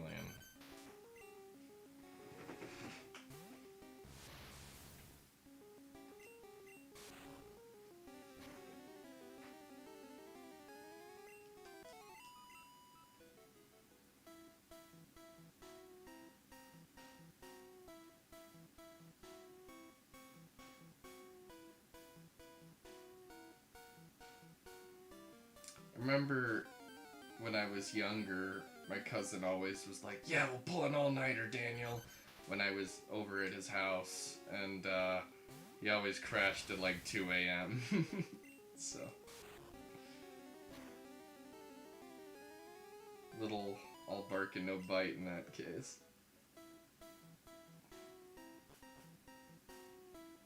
I was like, oh, come on, Brandon, you wanted the all-nighter, right? I don't know if I could have pulled an all-nighter at that point. I have. I've had moments where I had moments in college where I grinded to the point that I, like, skipped entire nights of sleep, and then, it was a horrible experience. That was me trying to finish, like, my modeling assignments and stuff. I have a natural tendency to procrastinate because I'm just not good in my time, but, like, woof.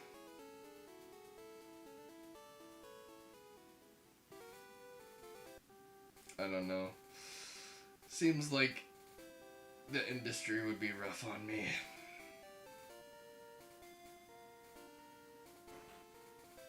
Crunch and stuff like that would wreak havoc on me, probably.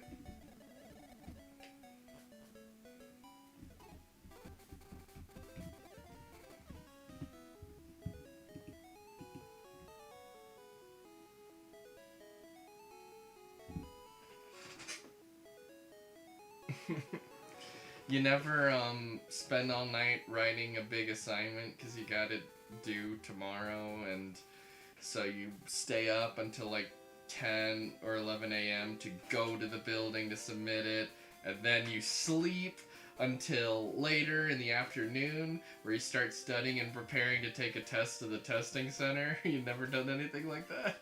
Because I have.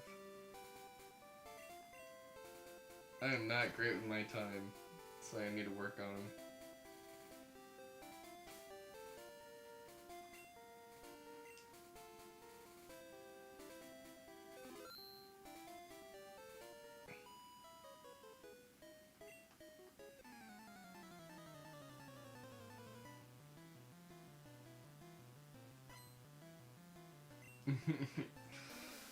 I think my anxiety makes me act out in weird ways that might not be entirely rational, and I just panic and deal with the aftermath.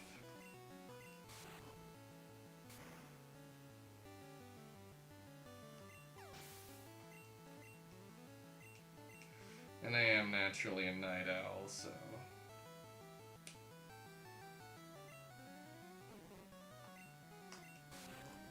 I read something about how, I think this is people with ADHD, but they, like, tend to have a later internal clock, so they just, like, tend to be more active later at night.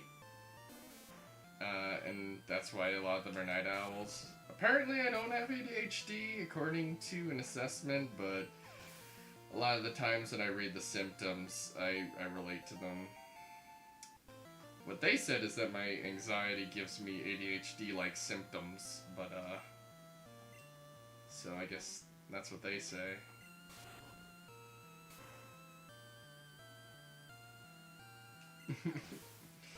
Well, I guess you're a better man than me, because, I do have nights where, like, it's like 2 or 3 or whatever, and I'm like, okay, I need to go to sleep. And melatonin has helped a lot, too, but, then I also have times where I'm like, I'm just not tired. I'm a little tired now, but yeah, I've had times where, like, yeah.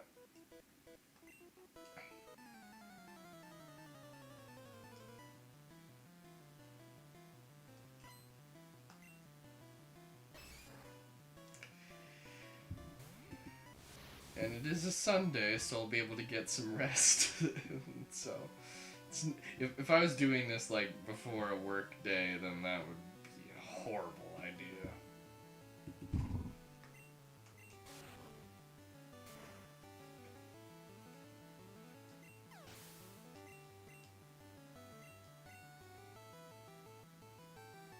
Hello. Oh, hello, Ethan. What a weird lineup of schedules, huh? Yeah. Yeah, as I say, I can't, I just can't stay up late, man. I just don't have that for my internal clock. I'm a freaking old man, dude. I'll tell you that, when I had Pfizer more like earlier on after I had Pfizer, I was kind of in that camp. I was just too tired to do streams for a little bit. I couldn't blame you, honestly. It's a combination of Pfizer and just the heat. I don't know what it is, Yeah. but it just like sucks the life out of me. Oh It's yeah. insane. Oh yeah, no, I know the feeling. The heat just absolutely destroys me too. I haven't been eating nearly as much over the past while. Um, I mean, I had like a 48-hour stretch where I just didn't eat anything because I just like that I just had no appetite and I Mm, just was throwing up because I was just so hot. damn. And Yeah, no, it was bad. another thing to keep in mind is I'm not usually a nap person. Like, once my brain is awake enough, I'm just like, okay, I'm just doing the day. Um, but also, I'm really hard to get up, like get out of bed. Like, I'm like, oh no, I don't want to. But with Pfizer and the heat, I was so tired that sometimes I did take naps when I got home from work. I was just like, Who ugh. could blame you though? There ain't nothing wrong with taking naps. Yeah, it's just something I I take don't naps. usually do, so it just goes to show how tired I was. Ugh, you understand. You understand the pain. What do you think of my little Nuzlocke team? Oh yeah, let me click in on the watch stream on the Discord. No, not share my screen, dummy. Ah, pause my game. God damn. Make this bigger. Thank you. You Oh got gee, you. that's a very interesting team. Yeah, I was gonna say you have like your own completely different yellow Nuzlocke that you share in the Discord to compete. Yeah, it's an interesting little team, isn't it? I haven't lost anyone yet, but I have had some close calls, so I was a little Yeah, worried that I made my rules a little too easy, but I've had some moments where a few of these guys almost died, so. when I was doing my Ruby, not my yeah, it was my Ruby. Was it my Ruby? No, it was my Fire Red Nuzlocke. I don't think I lost anybody until I was like at or like just after beating Surge is when I finally started losing Pokemon and Mm. it sucked. I got cocky and almost lost a Butterfree that I had on this team who's in the box Yeesh. to Starmie. I just didn't realize how powerful Misty Starmie was. Yeah, Misty Starmie is a real pain in the ass.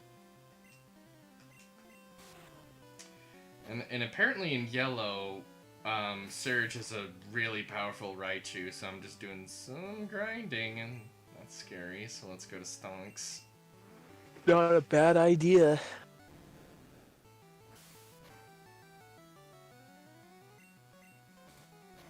In the meantime, I'm just since it's a Sunday, it's my day off. Nice. I got nothing going on. I'm just I just keep chipping away at that Ghost of Tsushima. Nice. Yep, I've entered the third act now, and it finally got like somewhat interesting narratively wise. So congratulations to being over 75% done with the story, and then it finally got good. So It gets good good job. 75% in, bro. Just get that far in, and it gets good then, I swear. Yeah. Again, this is like one of the most overrated games I've played in recent memory. At least like in terms of like modern like critical and fan reception. Like this was the game of the year for so many people last year, and like I'm looking at this like okay, sure. I mean, obviously everyone's entitled to their own opinion, but why?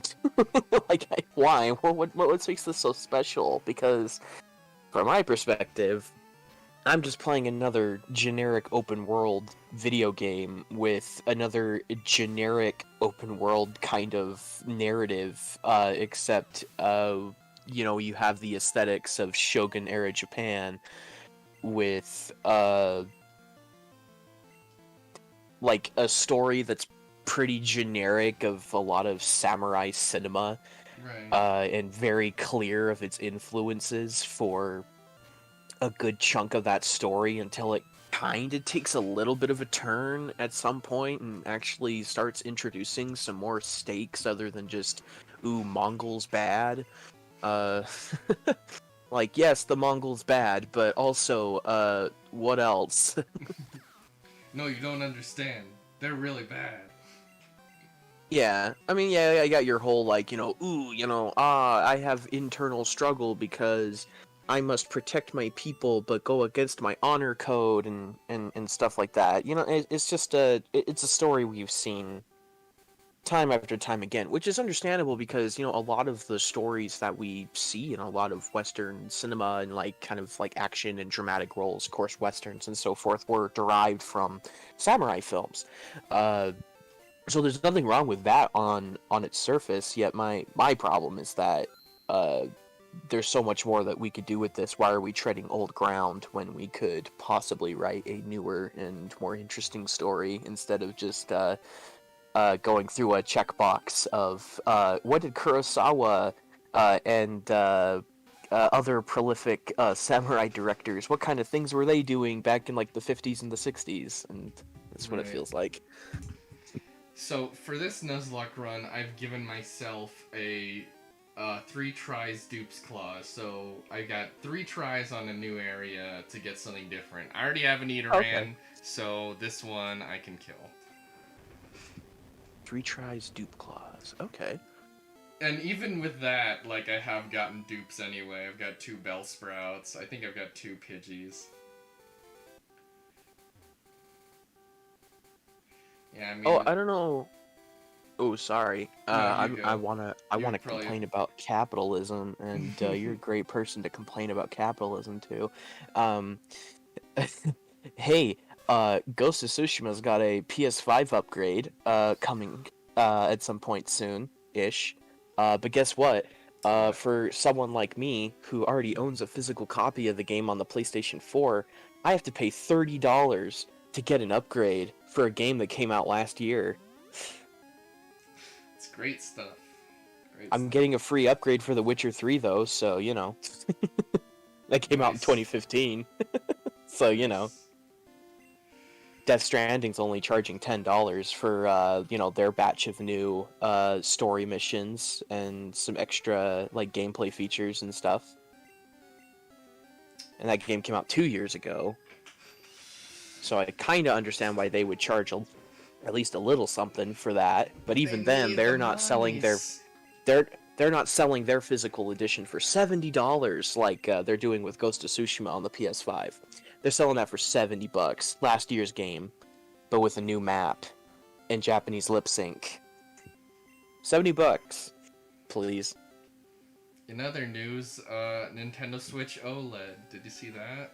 Yes, that's the stupidest thing I've seen, but kind of funny to watch all the Nintendo cucks get mad about something that Nintendo will always do, because Nintendo hates everybody and they'll just keep screwing you over until the end of time. And then the Nintendo bootlickers who are like, Yeah, they're like, "Boo, boo, boo, boo, boo, boo." you can't criticize them if you like their games. I mean, it's like criticizing a friend. It's like. Nintendo's not your friend, dude. They're a corporation. They're here to make money and No, that's it. no, they're my friend. Consequences be damned. Alright, let's see if we can catch this Nidoran mail.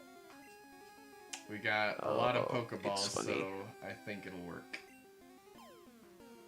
Oh, it is so funny to see all the angry Nintendo fans. All the soy-filled Nintendo fans. Point and laugh. Alright, what should I name this Nidoran male? I need to come up with a name. um, let's see, how many characters you got? I think like... Turbo graphics. I think like 10. Turbo graphics? That's what you want? Okay. We probably won't even use them, so sure. Yeah, there you go. OGRAFX. Yeah, it'll fit. Yeah, let's go. Oh wait, where's my there? TurboGrafx. Hell yeah. Nice. Glad to have named a Pokemon for this Nuzlocke. Being a part of history right here. I am a part of history. Okay. Oh my god, my last enemy is all the way out there. Yeah, I used a Nidoking on random red, so I don't think I'd swap out anyone here. I think this is good for now. But of course, we will need backups when one of these guys kick the bucket. What's your opinion on like Far Cry-esque open world bandit camps? Like you had to clear the bandit camp to unlock this like fast travel point on the map. So you gotta run around and either stealth or action and kill the people. You win. I'll answer think in a about sec, those? but I'm going to run ads again. I'm not going to go for a super lot longer, but we've hit another hour, so just a reminder to our Twitch viewers that subscribers will not receive any ads. I don't want to lock any of my content behind a subscription. I want everyone to be able to enjoy. But if you do feel willing to contribute, it's greatly appreciated, because even supporting just with a small amount is worth tons more than ad views. And as a way of showing appreciation to anyone who is willing to contribute, whoever donates the most, cheers the most, and gifts the most subs by the time I finish this Pokemon Yellow Nuzlocke series will be able to nominate a future stream. So if I want to pick something I do in the future, feel free to shoot for being number one in one of those categories. So let me run those ads while I do some wild grinding. Okay, so bandit camps. That's what you said? Yeah. So I have not played Far Cry, but I've seen footage. I'm curious about trying some of them, but I do see repetitive patterns in some AAA games, and now if it's interesting combat encounters, I'm all for it. But if it's like to fill out content, you know. There was a time where I was more into playing a game just for the sake of playing a game, but I have a feeling like that could bog something down, but I don't have a ton of experience with that. I did a little bit of Borderlands 2, but I haven't done too many games with full-on bandit camps. Okay. Yeah, I guess I've played enough of my generic open world western exploration Rudy Tooty shooty games to like really notice exactly what the patterns are. And I don't know. My big thing, because as I've been playing Ghost of Tsushima, like there's some really like there's good bandit camps in this, and like you can make a good bandit camp. You really can. You can win me over, but also, you know, there's a point in where like the line kind of needs to be drawn, and you know, it's just like there's so many of these kind of encounters that are so bland and boring, and it just kind of reminds me a lot of, you know, Far Cry, other open world games that do these things just for the sake of them. Watch Dogs did them too. Yeah. You know, it's this is just typical paint by numbers Ubisoft game design. Yeah. And yeah, man, I'm just I'm tired of it. I really am. Yeah. So like with some of the games that I've streamed, like you see me going for collectibles, like Simpsons Hit and Run. That's mostly so I don't just speed through the campaign levels. I kind of, you know, get to enjoy the maps a little more. But some games where it's just too much effort, I'm just like, nope. Not gonna do it. So if I were to do more like Ubisoft games, for instance, like Assassin's Creed 2, I had a lot of fun with that game, never beat it, but I don't think I would go for all the collectibles. I did twice. Even games that I really like Pikmin 2, I got to a point where I was like, I don't want to get every treasure, so I'll just stop with the treasure for now. See, I got to a point in Ghost of Tsushima where it's like I'm in the third act, I'm in the very final section of the map, and then I take a look at the rest of the map, and I've literally cleared out like every other like section of the map. It's like, ugh, I might as well. I'm already here.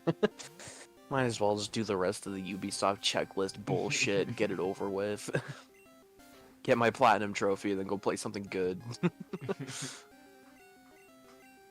What's really interesting is that this is the same developer behind Infamous and Sly Cooper, so very interested, because, you know, the funny thing is I've never played any of those games. This is my very first Sucker Punch game. I really liked Sly Cooper when I played that one. That's definitely one of the games I played at a friend's house, hanging out. Like, so that's like Friends Hangout Core, that and stuff like Ratchet and Clank, Destroy All Humans, Simpsons Hit and Run. You check them out for the first time at a friend's house while they're like, what's the film term? In media res. Like, basically, you come in and they're already a little bit into the game, and you're like, oh, what you playing? And then you keep playing. Yeah. Yeah, I've had many a game. That's the best way to sell a game to someone, is like, in media res, see them playing at someone else's house. You're like, oh, what's this game? This looks cool. I've had that for a few people, even like kind of somewhat recently. I've talked a lot about like games like God Hand, because I need to get back into God Hand, and that's gotten a few people. It's like, it's on their radar now. They now know what it is. And I'm like, yes, learn about God Hand. Yeah, I was proselytizing a little about Chibi Robo at the used game store. The only one remaining in the Orem Provo area, after the other two have fallen prey to capitalism and have died. But yeah, I was there, and I was looking at they have like Diamond and Pearl for like $90, and they had just the cartridge for Black 2, and it was like $150 or something. And I was talking about Chibi Robo, because we were talking about game prices, and I was like, yeah, I really want to recommend this game to people, but like, it's like $200. How am I gonna tell them to just go and get a copy? Yeah, no, this is it sucks. I hate that so much. It's unfortunate. It's why you know, totally not gonna tell people to emulate. Don't do it. Do not get an emulator to play a game that would normally cost you hundreds of dollars to get your hands on and play it on original hardware. And that original hardware definitely will fail on you one day. It will come, and those parts will get harder and everything, but no, you have to play it on the original hardware. Don't emulate. Do not emulate at all. Even though please. Nintendo gets no money from it, and even though it just goes to scalpers who abuse scarcity. Exactly, yep. Just don't do it. Do not emulate your games, seriously.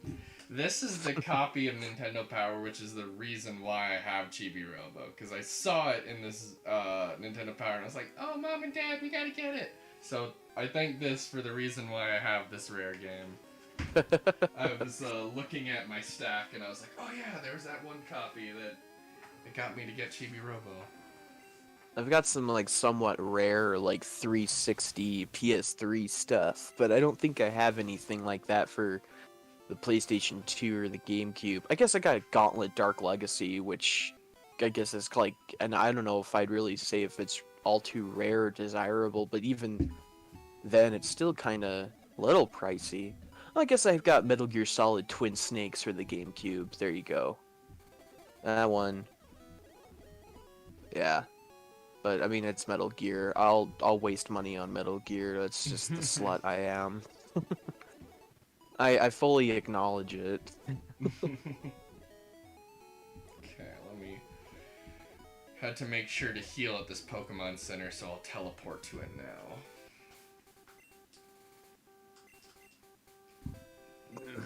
Metal Gear. Ugh.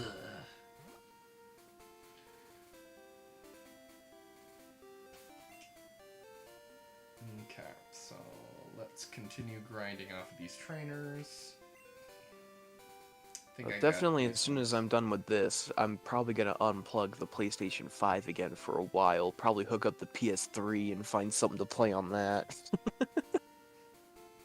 It's so fun. Ever since I've gotten into the newest generation of consoles, I've spent more time in the 7th gen and on my PC than.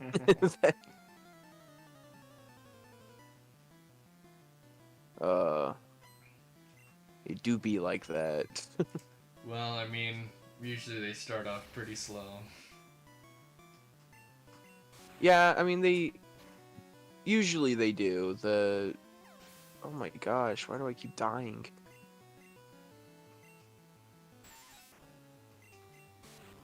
Oh, I guess I have to wait until I get some sort of more story progress before I go to an area that's too cold. Ooh, sorry, I tried to have fun in your open world. Pokemon is the most contrived excuses for why you can't go certain places. There's the infamous screenshot in Pokemon X where it's like, there's a power outage in this part of the city, but because it's like the clock is set to night, you can see the lights on in the part that's supposed to have the blackout.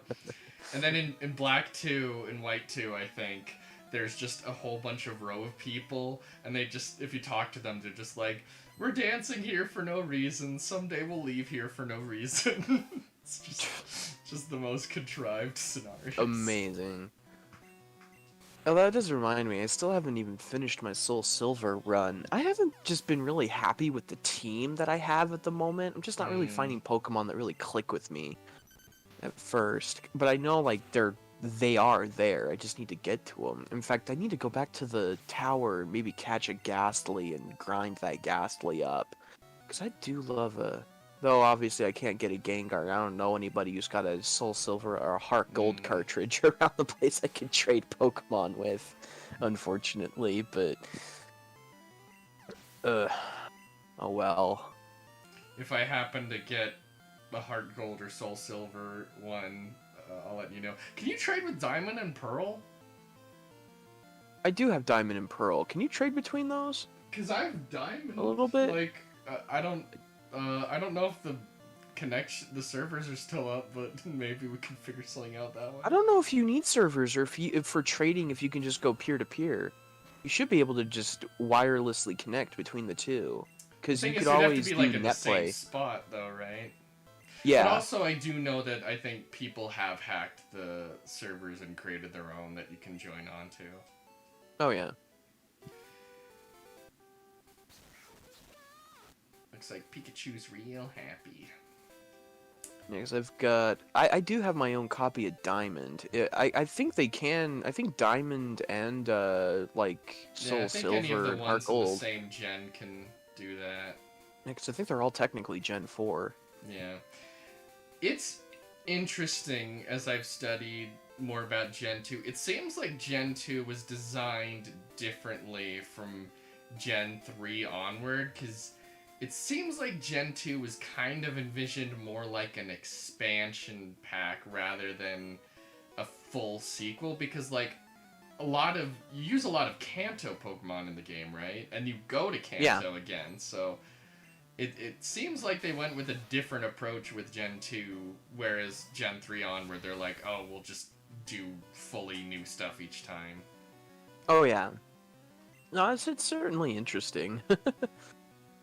Yeah. Ooh, is that the leader of the camp? Ooh, hello.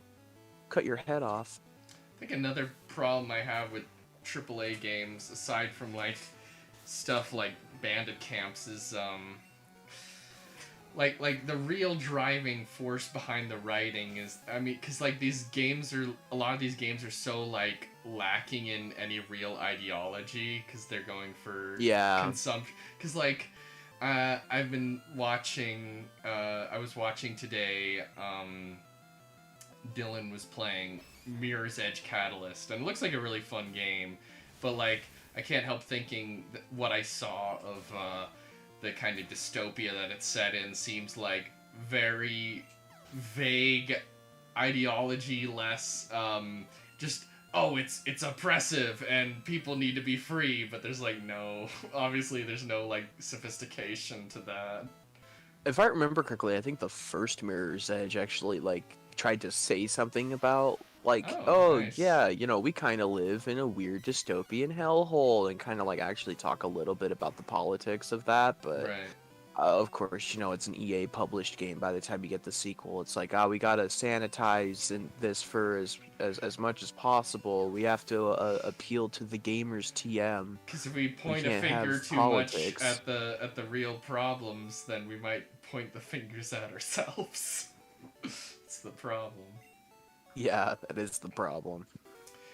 Which is why it's cool when you have a game like Final Fantasy VII that's just like, no, just take the planet back. Like, just straight Yeah, up do that. it's like, sup, dudes, eco-fascism. No, No, it's I know, eco-socialism. I know. That's a joke. Yeah. I know. I need to play. Well, I tried playing Final Fantasy VII. Yeah, I you're can't. not as into I can't. JRPGs, but I can. I might try the remake though, because I do like my action game combat. So nice. I do like my action games. Oh, that did a lot of damage. And my boss told me, because he's a big JRPG guy, and we talk about the video games at work. And I was talking about Nier Automata and how I was like really into that, and he's like, "Well, I think if you really like Nier Automata, you probably will really like the Final Fantasy VII remakes." I'm like, Mm. "Well, I mean, I claimed it on PlayStation Plus, so it's like, I mean, sure, at some point, yeah, I'll definitely play it." Yeah, I've been really trying to meet games halfway as they were designed at the time. Like, like, even if a game was designed very older than what I'm used to, like, go out of my way to not, like, be biased against that, but, like, there are times where, your natural biases just pick in, like, Yeah, like older Pokemon, like, I really appreciate a lot of the quality of life changes they made later on. Okay, so I think this is a completely different route, so... Yep. I think for me, like my whole kind of meeting games halfway is that I can do that, but then also I do need to understand that, like, obviously I have my tastes I need to keep into consideration, and I need to learn to not force myself to play something that's just going to really just drag me down, because Right. I do have a tendency to do that. Again, I'm like 100% in Ghost of Tsushima. Like, like, I don't hate this game by any stretch of the word. Like, it's like a 6 out of 10. Like, the most, like, kind of generic, like, slightly good AAA game that's out there. But, if the game was, like, any more kind of derivative than this, I sure wouldn't force myself to go through something like it. Or I probably would. Who knows? Yeah. But I just kind of need to find that fine line for myself. That's kind of hard for me to draw at times. Yeah. So, yeah, no, it's a bit of a pain. But it also, kind of helps me to experience new and interesting experiences, and also, can kind of look and see how games have evolved over time, and see, what things I may miss from those older generations, and Yeah. what things I'm kind of happy to see are gone.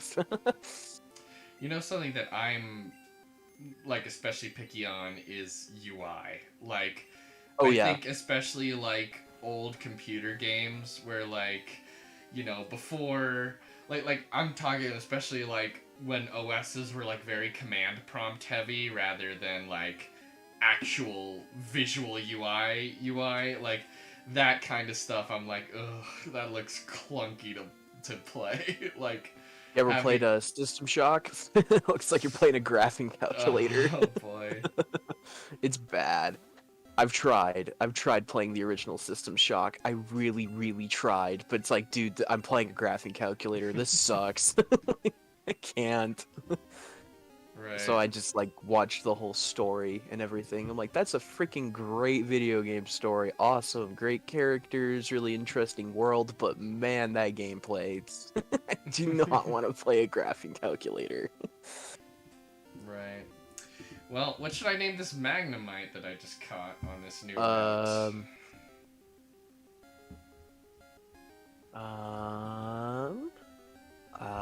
Let's see. I'm trying to think of like maybe if we could do a pun or something, like an electricity pun or a metal pun. I don't know. Tinfoil. There you go. Tinfoil. I was thinking maybe ICP, cause there you go. Fucking magnets. How do they work? How do they work? Do that. Yeah, ICP. And we probably will box him because we need to level up this Pikachu anyway, and having another electric would be kind of redundant. We have 2 psychics, but that's because psychic is just the best type in this gen, so... Oh, yeah. Oh, I just did a freaking cool move. Nice. Always good to do cool moves. Oh, yeah. Shoot a guy with a giant bow and arrow, and he falls to the ground, and then I run up to him and do a kickflip in the air and just put a sword right into his shoulder. So cool. So cool. Yeah. The one thing I'll definitely give Ghost of Tsushima credit for if you ever decide to play it is that I do like its combat. It's got a really fun combat system, but that's like its like one huge major saving grace in an otherwise like really generic, you know, Western AAA video game. Right. Well, if even if a game hones in on one thing really well, that can help save the rest of it. Oh, it certainly does. I do very much love going into the combat. Even some of the stealth encounters are pretty fun, though I will admit, like, the stealth is very generic video game stealth. Hide in the very obvious tall grass where you could very easily be seen, but you're clearly not, and then go and stab the people in the back and whatever. Man, forced stealth segments, those can be something sometimes. Yeah, they have a few mandatory stealth missions, but usually they try to do that whole play it your way thing that was like a really big like marketing trend in AAA video games. It's like, whoa guys, you know, you like stealth, cool, like play it stealth. Oh, you like action, do action. You can do whatever you want, dude. I just imagine in my head like E3 speak kind of selling it. I actually imagine in my head Reggie Fils-Aimé saying like, play however you want to play. Something like that. If it's not fun, why bother?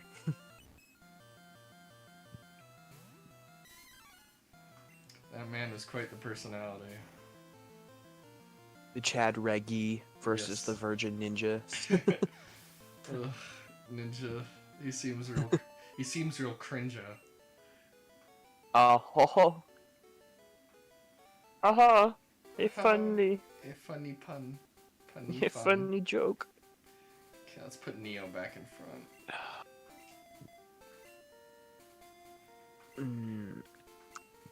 I have decided though, in my infinite video game wisdom, to change the name of open world AAA Western video games. I've found a term for them. I'm just going to start calling them checklist games going forward.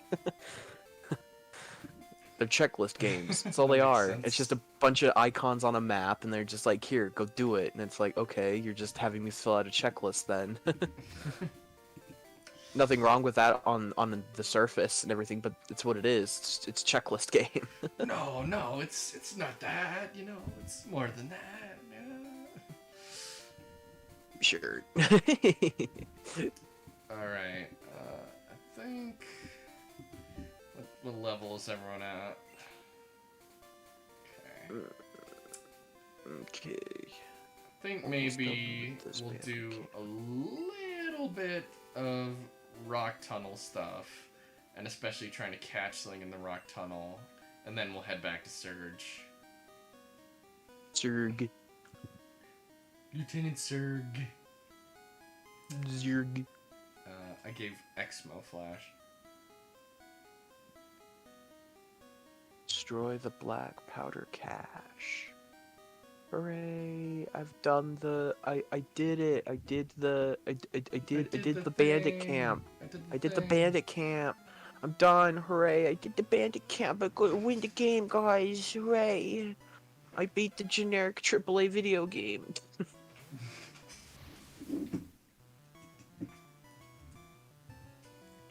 see.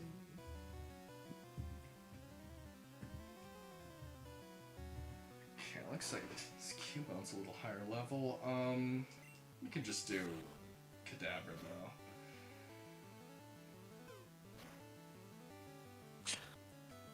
Oh boy, that did a lot. Oh, that's rough. Yeah, I'm I switching. saw that. I'm switching to stonks. Yeah, understandable. That was scary. Oh, dang it. I was gonna say something. I totally forgot. Oh, yeah. So, I think it was really funny. You remember, of course, because who could forget how awesome gamers are as people. But you remember the whole, nonsense over The Last of Us Part 2 last year, of course. A little bit. As someone who has not played it, Yeah, so now I've played both because people put up a fake war between both this and Ghost of Tsushima for whatever weird reason. Though they're like not really they're different games, though they are kind of the same design philosophy. Well, I feel in a lot of ways. Real interesting culture war of that was The Last of Us Part 2 and SpongeBob Battle for Bikini Bottom. Oh my god, I remember that. I've played that game too. I definitely enjoyed what I was playing in Rehydrated, and I agreed with the sentiment that they didn't need to, like that the whole point was just, repackaging it, it's a 6th gen platformer, we know, but the kind of reactionary element, that was sure interesting. Yeah, I mean, I certainly would say, because I have a ranking of the 2020 year on Backlogged of the video games nice. I've played, and yeah, I mean, Battle for Bikini Bottom Rehydrated is higher than The Last of Us Part 2, but I'm not gonna say I'm not gonna make a direct comparison between the two. They're completely different games. And I would probably approach that similar to how I think of Simpsons Hit and Run. It's like, yeah, I know what it is, but also I don't need to pretend that that's a masterpiece either. Exactly, it's not. There's a movie discussion group that I'm a part of. Technically, it's it got Thanos'd by the Zuck, and so it's been reformed. Because there's an old one for years that had thousands of people, and the new version doesn't even have 1,000 yet. But ouch. People will always be like, underrated Kino from my childhood, and post whatever animated movie they've seen. And one of the mods, he's got interesting opinions that I don't agree with. He basically just does not like animation most of the time at all. Really? But we had an unlikely alliance because I was like, yeah, I agree with him. You guys need to stop pretending. Just because you really liked the SpongeBob movie growing up doesn't mean that you have to be like, oh, this is the greatest Kino of all time when we're trying to talk about, John Cassavetes or, trying to get real deeper cuts. And you don't need to be like, oh, yes, this has to be an absolute masterpiece because I liked it when I was younger. No, you could just be like, oh, I like it because it was fun. It doesn't have to be a masterpiece. No, not everything you like needs to be again, a 10 out of 10. Exactly. You can acknowledge flaws in the art that you enjoy. I mean, sure, you may certainly enjoy many 10 out of 10 masterpieces and so forth. I've got my fair share of them. And of course, it's all subjective at the end of the day, but yeah. But also at the same time, you need to, kind of take a look. It's like, well, is the SpongeBob SquarePants movie a 10 out of 10? I mean, I've seen the movie plenty of times. I really like the SpongeBob movie. I think it's a ton of fun. I think it's a great movie, but would I give it a 10 out of 10? No. And I think it's a 7 or it's like a 7 or an 8. Groundbreaking thing. No, it's No. just a fun little cartoon movie. No, yeah, and it's great for that. It does what it sets out to do, and it does it well. Yeah. What should we name It's a this good movie. Zubat? Ooh,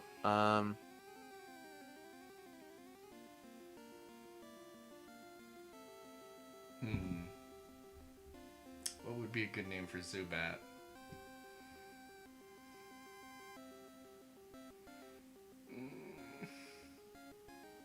did he escape a China laboratory? According to the liberals right now.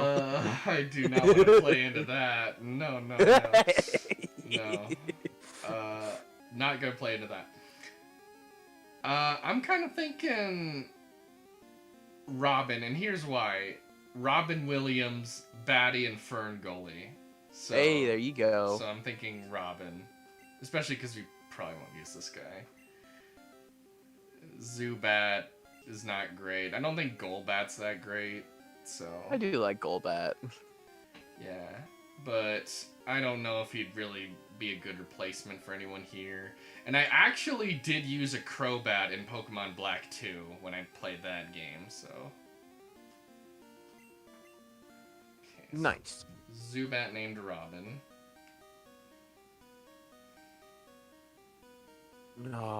So funny to watch. Sorry to bring up that, but I don't know. It was just funny to watch liberals just hardcore flip-flop on their COVID theories and everything. The Gee, it's American almost like they're people not... are so Pavlovian. It's unbelievable. It's, yeah, we do be living in a No, society. it was racist. It was racist. Oh, well, actually, maybe they have a point, maybe that is something we should take, because the CIA, I mean, Adrian Zen said so I guess, yeah. And like, the kids in cages, stuff like that, and what's really shocking for a lot of people, some people are being woken up to this, but some people are like, I see. But, like, so many people were upset about Trump, and a lot of people are realizing, oh, these people were just upset that he was rude. And that was, like, it. And then they're like, oh, I see how it is. It's a little different than I thought it was. Yeah, people just, they're fine with the same old, bullshit system. They just, want the face of that system to, be a jolly, happy facing person, because they don't want to confront the issues that, face everyday lives for people that aren't them. Right. And something that I've really emphasized lately is the need to understand the whole picture. Because this is a problem I've had with some on the American left, and even with Bernie, is not understanding the place that America has in all of this, in that we are oppressing the rest of the world, and if we are only focused on the domestic, then we cannot properly manage that. Because if we're just focused on trying to make things nice for ourselves while still letting the CIA overthrow whatever country they want, like Haiti, then it's not gonna be good. It's gonna be real bad. Oh yeah, no, certainly. And as someone from my perspective, because we're generally along the same alignment, though I do feel that I guess in some ways, because we kind of talked about our general political alignments a while ago, and we do differ in some places. And you're more think authoritarian than I am. And I think it's good to, like, know your ally and know your enemy. So, like... Exactly, like, yeah. Like, there's the joke that, like, leftist groups are constantly splintering. And, oh god, they always are. And on some level, people should beware, because there are infiltrators, there are bad faith actors, and for instance, with liberals, sometimes you can maybe get something out of them, but at some point you might need to be like, yeah, I just can't associate with this. It's not going to do me any good to focus on always being, busting my ass for the DNC or something like that. But, like, on what you can orient around, you should definitely be looking to unify over that. And it was a conversation I was having with someone else who is a bit, also kind of a little more associated with you, but also like where you are on the political scale, but also when I was bringing up that I was trying to learn more from some ML type people, they were like, well, like Lenin went after the anarchists and stuff like that, and I was like trying to explain that. So like for instance, Luna Oi from Vietnam, I've been trying to learn a lot from her about what is the perspective in Vietnam, and I've been learning the more I learn about other countries, the more I realize, oh, like America makes it hard for the rest of the world, and in a lot of these countries, you either die fighting, you either fight, be willing to sacrifice your life for something, or you get taken over, and just like all these like complicated things, and the need to really know who the real enemy is and not splinter when it's not needed. Like, obviously, there might be situations where people who do find themselves thinking they want the same thing, maybe they will clash over something, but, like, focus on making useful allies rather than creating as many enemies as you can.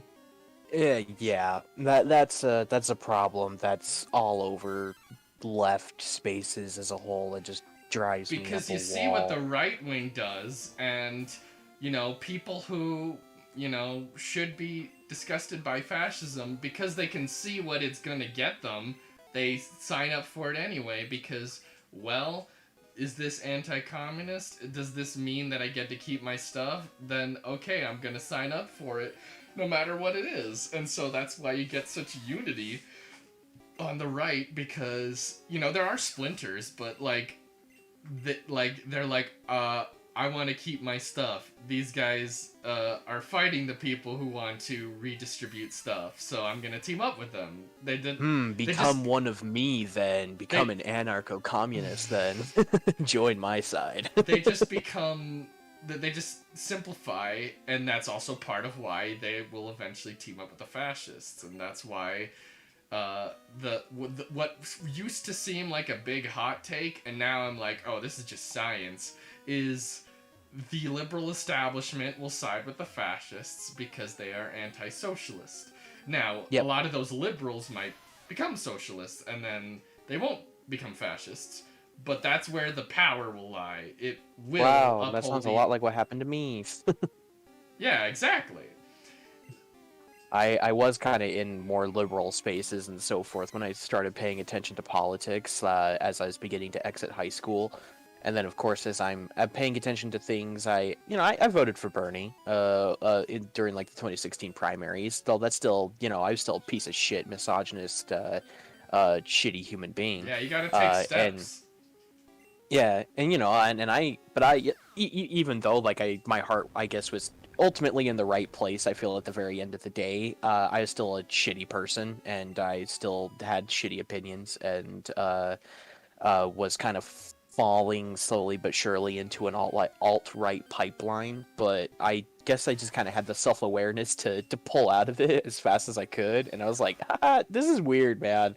Like, watching Sargon videos, I was like a big Sargon fan, like 2016 era, whatever, and eventually I just had this point where I was like watching one of his videos, and I'm like, this is really like, I'm getting a weird like feeling in my gut while I'm watching this. Like, I feel bad. Like, maybe I should like reflect on this, and I did. And I'm like, yeah. That's the thing. Time to find another political ideology. Yeah, I never fell in that bad, but like, I would pick up on like subtle things, and that's how they get most people, I think. Like, oh man, these feminists sure are being really extreme, or like I would think another example is like some of the stuff iDubbbz did that is it's a little questionable. But just like, you gotta slowly figure out that stuff. But like, what really solidified for me the liberal fascist thing, because originally I was, I guess you could say, pilled on that by non-compete. Like, way before I could have processed it. I was like, what? Really? Non-compete's great. Yeah, that was a great recommendation by you, by the way. Yeah. Because I feel, because he's more on that anarchist kind of side of things, I Yeah. feel, and that's kind of where I've drawn a lot of like interesting things for me to think about and kind of help shape kind of what I'm thinking of. Though I've spent a lot of time watching a lot of other kind of like left-based content and so forth, but Yeah. I've now taken a lot of that and I've began to apply it into reading theory now. I've actually, I don't know if, I think I told you, I've been reading Engels, Yeah, you told actually. me. I need to read Yeah, Engels. yeah, I'm still reading through the State of the Working Class in 1844 in England, I think is what the Nice. exact title is, but so far, really good, some real freaking bangers in that book. I'm only like Nice. 17 pages in, because I mainly just had the time to read it at work, Yeah, funny enough, I need to read reading more. Engels at work. It's been a while since I read. But Though, yeah. next, I'm gonna read The Conquest of Bread. I've been looking Ooh, forward that to would be a that good one. one. I Yeah. Once I finish the last chapter of Capital, I'll probably do Lenin, State and Revolution, but I've not been great at reading, so I need to get better at doing that. I But should but read a little more into the authoritarian kind of side of things. I've been interested. There's just things though in authoritarian, just like the real like hardcore Nozbol kind of oh shit well, that I'm like, yeah, I no, can't. Yeah, Nazbol. I mean, anything Nazi like, no. I'm not interested. yeah, there's just shit like death camps and Or stuff like like that, and there's just things about communism like the full blown like full set kind of like, to the book Soviet era kind of communism that I'm like, yeah, and I I'm think like, any real leftist worth their salt, even like pro Stalin people, any of them who are like worth their salt should be able to acknowledge problems these people did and yes, why the solution would nobody's not be perfect. to just LARP as what already happened. Exactly. Yeah, don't just sit around and just be some like weird Stalin simp or whatever. Yeah. Like, dude did terrible shit, okay? Like, there's Like, a reason the Soviet Union fell apart, so we should probably analyze what problems came up during its existence to know why it fell apart at a certain point. yeah, gee, why did these issues happen and what can we do to try and Yeah. circumvent them in the future? Like, yeah, maybe we should look into some of the stuff Gorby did. Like, maybe take a look there.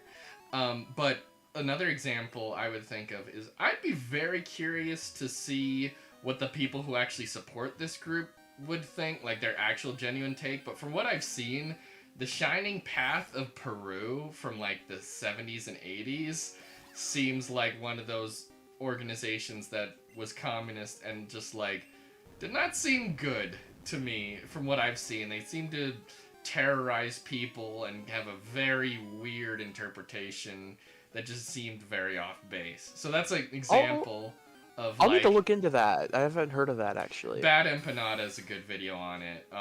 There are people who support, and I think Rage Against the Machine had a video that kind of implied support for their leader. But from what I would be curious to see what their actual case for them was, because it seemed to me like their extremist tactics did not help the working class much and just ended up terrorizing a lot of them. Interesting. Yeah.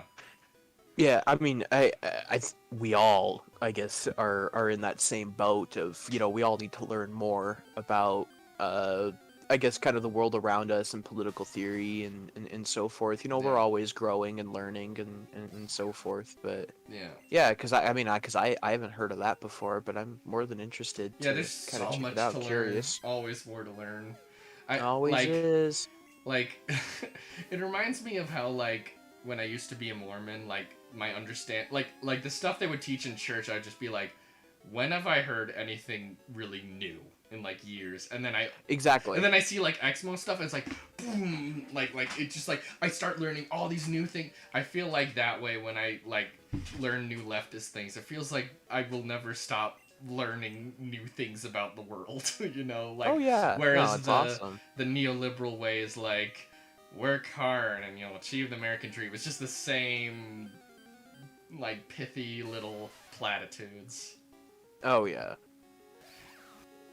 But They do be Non-Compete like that. and Luna Oi are like my favorites because they Luna Oi. consistently have some of the best takes. They're married. So like Oh, okay. so to give you a sense of this relationship, Non-Compete, anarcho-communist, Luna Oi is Vietnamese, so she's like more and here's the thing, I'm not like completely in that camp. I would just say I'm like if gravitating but like she's like more the ML like traditional Vietnamese communist perspective. Okay. And they both have great takes. Like so Non-Compete, you know, he's an anarchist, but like he when he sees like the Vietnamese government doing something that's really helpful for the people, he's like, yeah, that's a really good thing they're doing. And like Lun Oi will share examples of how the Vietnamese criticize things that their own government has done, like they, you know, protest certain this bill gets proposed and they're like, no, we don't want that. So I think like the way they complement each other in how they're clearly different approaches, but they're both united because they're married, obviously, and Yeah. and like how they have really well thought out takes. Like consistently, I think some of the best takes because the more I've explored what these people, what a lot of these big content creators post on Twitter, there will be times where I see a take where I'm like, but like generally, I think they have had the most consistent, solid approach to viewing things, and it's evolved over time. Like, I think Non-Compete had a good perspective on Hong Kong at the time, where it was kind of like, you know, we should be pushing for workers' freedoms and stuff wherever, but we should also like be wary of attempts of infiltration. And I have not explored this as much, but apparently stuff has come out recently that there was CIA involvement trying to infiltrate that. And so, like, we did not know everything about what was going on there, and I still don't know a lot about, like, the real stuff beyond kind of the narrative we've gotten, but, like, it's been interesting how, like, he was like, we should potentially watch out for maybe something like this being a part of it, and it turned out, oh, damn, seems like it might have been. It do be like that, unfortunately. And that's the thing. They make it so hard. Like, the CIA makes it so hard to just, like, trust people and get along, because you don't know if, like, is this person just got a weird opinion? Is he in the right? Is he a mole? Like, and, like, and the goal is to make them more paranoid, make them act out more, make them seem more unhinged. Like, the CIA policy was meant to make a lot of the governments, like the communist governments, more paranoid and more, you know, like a little more repressive. And then they would point to that and be like, "Oh, see, look how they are." But it was because they were like trying to egg that on, and then pointing at it like, "Oh, see what they're doing," not having the full picture of, "Oh, they did that. They did that because you supported terrorists and stuff like that." So, like, that's the thing. The CIA just loves to make things messy. Loves to make things not morally clean. Because, like, it is insane how much they wanted to take out Castro, how much they tried. I've been learning more recently about, like, potential CIA connections to domestic American events. And the Bay of Pigs may have had huge repercussions. Like, its failure and the CIA being furious that it failed might have been implicated in why JFK was assassinated, why Nixon had Watergate happen. I heard a very interesting take from a podcast where they posited that a lot of the people who got caught in Watergate were sloppier than they usually would have been, and that basically, like, putting forth the idea that maybe it was meant to pin everything on Nixon, like as payback for him not entirely delivering on deals he had made, like to get to where he was. Like he basically sold his soul to certain people to get where he was, and when he wasn't delivering as much, they kind of tried to, pin a lot of stuff on him. And obviously he was paranoid, but they kind of put him into a trap with that. They were like, wanted it to all unravel on him. Okay. And like, I don't know if that's what actually happened. And that's one of the frustrating things about the intelligence community is that like a lot of that stuff is just gone and we'll never know the full details, all the data. But oh yeah. But like at least having like that potential perspective, like it gives you something to ruminate on what might have been, a possibility. Okay, I think I'm gonna heal at this Pokemon Center out here.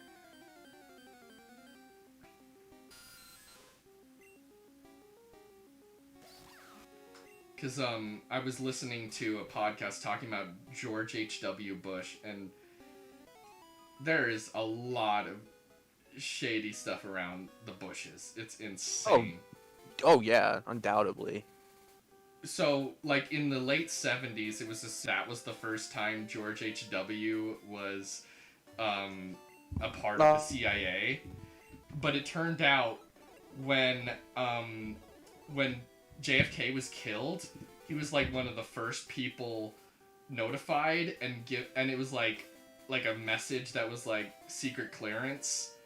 And also he says he has no idea what he was doing that day, but I think he was in Dallas. So, and that's the most frustrating thing about these kinds of situations is you never have all the pieces.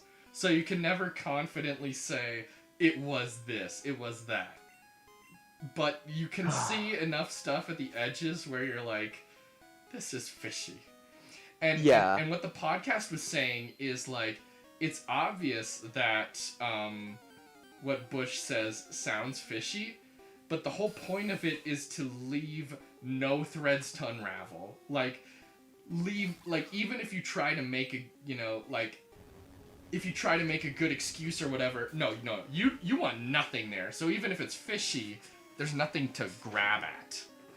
If he tries to say what he was doing, or if he tries to explain, even if it would sound more reasonable, it would also be something you could pull at. And that's what the podcast was kind of theorizing is the modus operandi of situations like that, where it's like obvious there's something, but they just gotta keep it so there's like almost nothing you can pick at.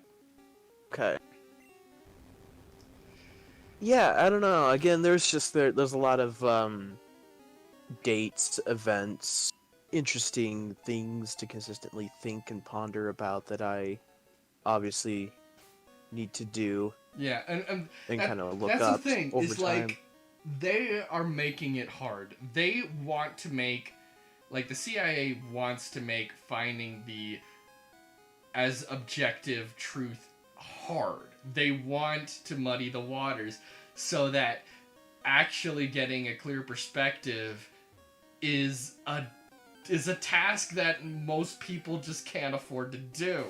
And that's what's so frustrating, is that, like, to move past that requires a lot of effort.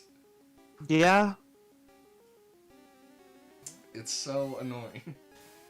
But I will say, though, interestingly, I wouldn't say this is even a counterpoint, but one thing I have seen that is kind of interesting, I've seen in a lot of left spaces, primarily more the authoritarian side of things from what I've seen, that if there are people, even those, quote-unquote fellow leftists, maybe those in kind of more my position, more in the libertarian side of the left, though I'm not libertarian, though, like, oh, you God. I know what you mean.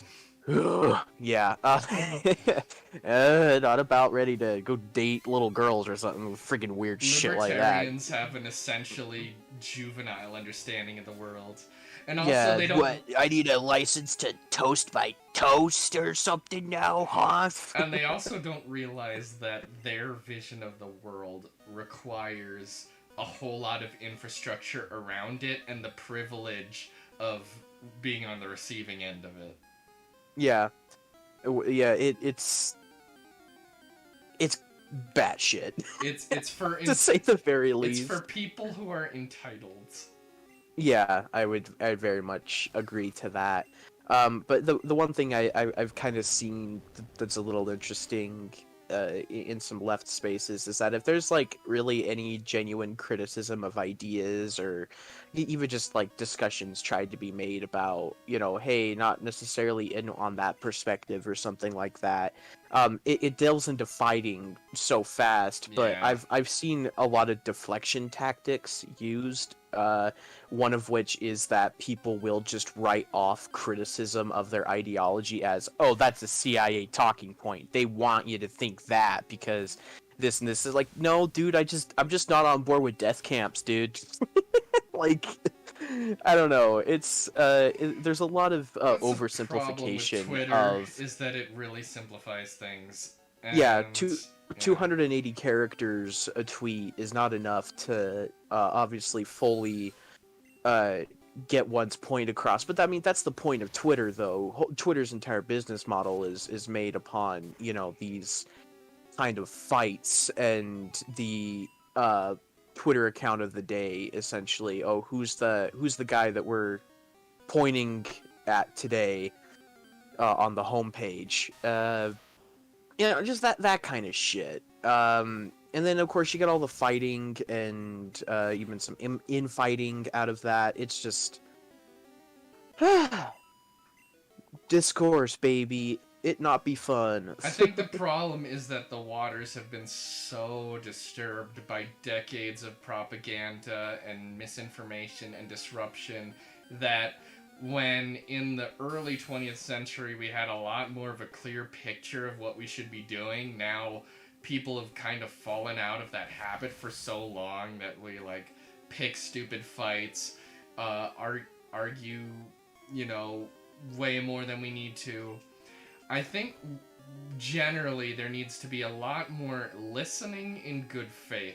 Now, watching out for bad faith arguments, you know, finding out what might they be using to try to trick us, and you know, be skeptical and when that might arise. But honestly, there needs to be a lot more genuinely listening to opinions, because like if there are because like I have certain criticisms of certain anarchist takes, especially the teenage ones that don't really have a theory behind it. They just kind of like any government bad, like very simplistic kind of Oh teenager no, yeah, logic. not like yeah. But God.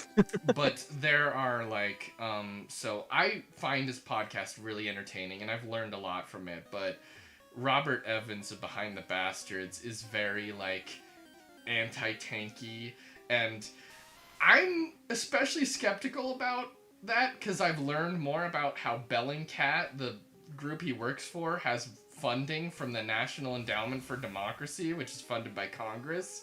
So I'm kind of like, oh, and also he's worked with the CIA before, I think. So like that stuff makes me like, but like, so like he'll like kind of be anti-tanky in a way where I think he's just being very just like outright like not wanting to listen, like, oh, you support you know, he'll try to play it more nuanced, but I feel like on certain elements he's like, if you support certain things, I'm gonna assume these things about you.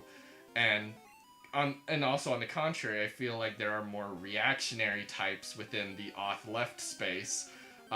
Angie Speaks is weird. She has weird takes. I was talking with someone about this. Like, she's probably auth left, and she has some real weird takes, and I don't understand some of them. But, like, I really feel like we need to be, in general, listening more because, like, Hello, hello, hello. Ah, jeez, why is my mic muted? oh geez, Yeah, I was just gonna say, I was just butting in for a second to say, because you're talking about Angie Speaks. It's like I've heard that name before, but I don't think I've seen anything from that creator in particular. she seems Uh, to be aligned with kind of like Peter Coffin and mm, maybe Caleb Maupin, and I know less about him, but people think he's very weird, and he's kind I of gone against BreadTube. He like recently oh did a yeah, he okay. recently did a book called BreadTube Serves Imperialism. So like those kinds of like they've like Peter Coffin, Caleb Mop, and Angie Speaks. They're like in this weird little circle of very odd authoritarian left Can it people. could it be argued that they're their own bread tube then? They'll The create I their own. mean, it's horseshoe theory. Oh God.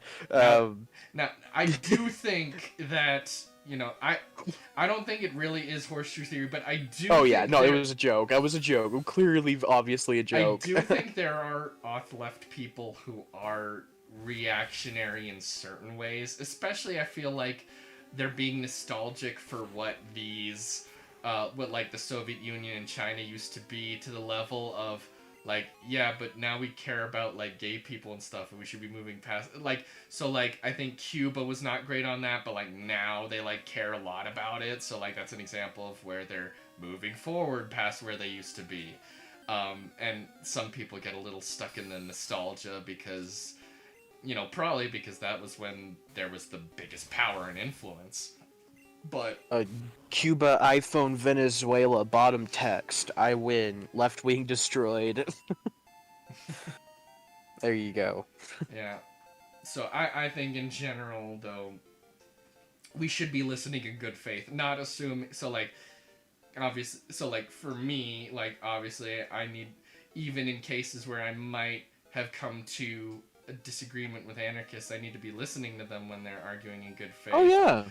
And Yeah. See. anarchists need to learn to listen to, especially the lived experiences. I think is a big thing. Like, what, like, because the thing with anarchism is like it hasn't happened as much. So like, I feel like a lot of those anarchists need to be listening to, well, how does it? Does the revolution happen? Like it. You got to build something after that, right? So you got to learn. Well, how did it turn out in Rojava or Catalonia, and what about the alternate in Vietnam and Cuba, Soviet Union? How did that turn out? And like, even if we hold convictions like, I still don't agree that Stalin was a good person or something like that, be willing to listen to other people who have a different opinion on that when you can Huh. tell it's in good faith. Yeah. No. I mean, I would say one thing. I'm a very level-headed person. I'd like to say I don't like conflict. I don't argue with people. I'm not just that kind of person. And with that kind of being, even though I'm obviously very politically minded, in a lot of ways, um, it helps me to gather friends from different sides of the aisle. Now, that doesn't mean I'm friends with any Nazis or anything, thankfully, no. But I do have friends that are more towards the libertarian right side of things. Yeah, me too. Ex army vets, stuff like that, and I've had conversations with them about what are very much considered to be very taboo topics. At least things that a lot of people in, I would feel, in left spaces wouldn't even entertain, even if that question is in good faith. Because I know it's good faith coming from these people who know me. They care about me. I care about them. They're just looking for uh, for different perspectives as much as I am as well, and I try to educate where I can. I do the best I can, but I had what would have been a very hard conversation about transgender sporting events and in competitions and stuff like that. But I had it was a question that was asked in good faith by someone who, doesn't have the perspective, who may have an athletics perspective on some things, but not necessarily, the, I guess, the political side of it all, and no, they don't know trans people, and so forth, and so I talk to them in as good of faith as I can about these things, and be like, hey, there's certain things that we kind of need to like check through to have a conversation like this. But I don't know if this really makes any sense. I might just be rambling, but again, just to reiterate, we can't, even no matter what the conversation I feel is, I feel like we can't just try to avoid tough conversations. We have to engage with people. And of course, but you need to understand, what's a good faith question, and what's someone just trying to take the piss. That's obviously the hardest. That's the hardest bit of it all. But if you genuinely know people who care and love you and stuff like that, and you actually put forth that earnest effort to educate and to talk and be a level-headed good person with them, that makes an outstanding impact. And I feel a lot of what I've seen. Now, obviously, reality could be different, but from what I've seen, a lot of left discourse uh, is just isn't really full of that sort of thing. It's a lot of reaction and damn the consequences. Because I'll be honest with you, I would have probably fallen out of the alt-right pipeline a lot faster if I had people, when I ask questions and so forth in groups that were kind of turning a little more on the left perspective, and we're getting a little more political in that side. And when I was in the alt-right pipeline, I would ask like a genuine question, and then I just get laughed at and then banned from a group, and it's like that only kind of reinforced my already shitty opinions at the times. Like I know, it's a little hard, I guess, to kind of determine when you're reading something versus listening to someone in person, but, if you... We just need to not jump down people's throats. Yeah, that's why and, take the time liberal to teach. elitism is just so annoying. It is. And in high school, I knew people who said they were socialist, and I was curious because I knew no socialists and was told that it was evil, so I was genuinely curious, and they were kind of pricks about it, so I kind of was like, okay, I guess I'm not interested in learning what that is then. So they probably could have grabbed me earlier if they had not been pricks about it. Yeah. I mean, better late than never for people, of course, and especially in our situations. But again, I just I don't get it. I don't get why people need to treat something like, again, what's the ultimate goal? To try and get more people to obviously kind of agree with your sort of political opinions and so forth. It's a very simplistic boiling down of overall end goals of quote-unquote leftism and so forth. But, you need allies, of course, and by that you talk to normal, ordinary people, and many people who may not know your perspective, may not understand it, or even may hate it. Yeah. But... you just don't get anywhere by turtling up or immediately drawing swords. There needs to be hey, let's kind of read the room. Like, are we gonna have a good faith discussion on this? Like, I'm more than willing to talk with you and everything. And then, if they're just gonna be shitheads, then whatever. Do what you want. You are going to have to talk to Republicans. And if you if you haven't realized yet that you need to do that, if you are still in the camp where you're like, well, they're beyond hope, then you're probably got too much leftover Democrat in you. And that's the biggest thing, because you've been talking about left unity. I think one of the biggest things that also needs to happen is give up liberalism. Don't bother with it.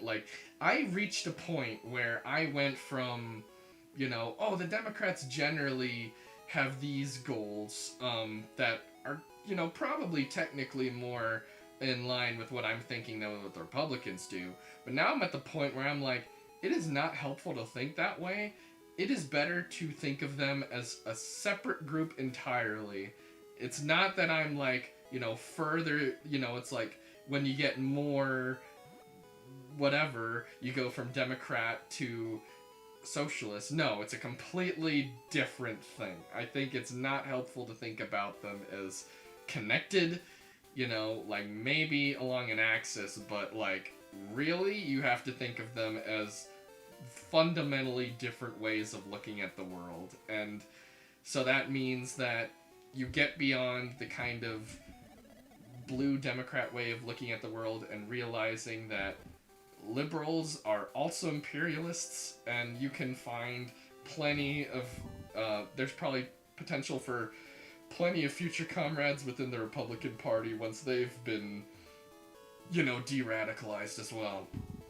Yeah, you said what I was trying to say, but with like way more grace and way more to the point. So thank you for saying what I was trying to say. It's something I've been thinking about a lot, because I've been thinking about how I used to donate more to Act Blue stuff, and how I used to be starting... I was never super politically involved, so I was like starting to get into that stuff because of like the Bernie campaign.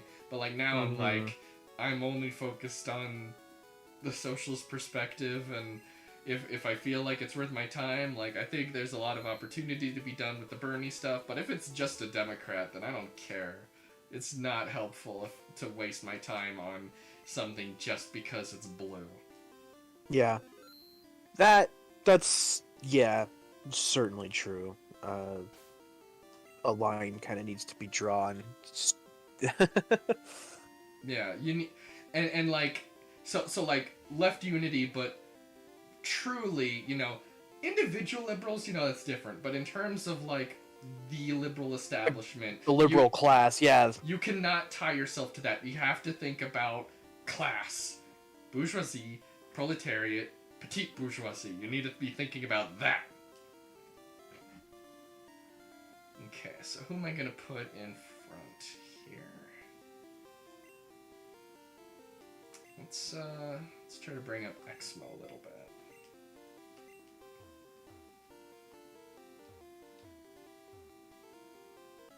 Oh, do you know why I called my drowsy Exmo?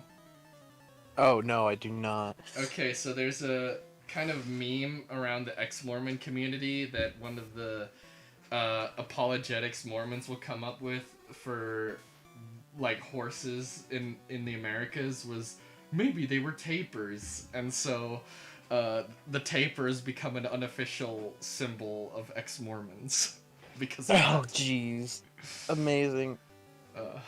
I will brand myself as such.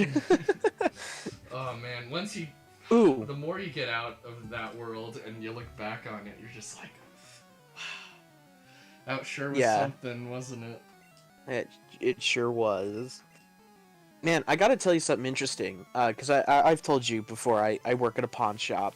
One thing I find really interesting in my position is that I am consistently working with very working class Republican people of many different races as well. My clientele is extraordinarily diverse. Mostly male, I would say, although I do have very, very frequent female customers. But the thing that's interesting is that I'm always hearing about the plight of the working man, while I am the working man, busting my ass at my job and everything, and then I get mechanics that will come in, people covered in grease and dirt, they're sweating, they smell horrid. They just got off of a 12-hour shift, and I hear them of their, gripes of work and so forth. And I'm sitting there, and I'm thinking to myself, I'm like, yeah, you said you're, you hate the Biden administration, you wish Trump was still here? I don't get it. What are you talking about?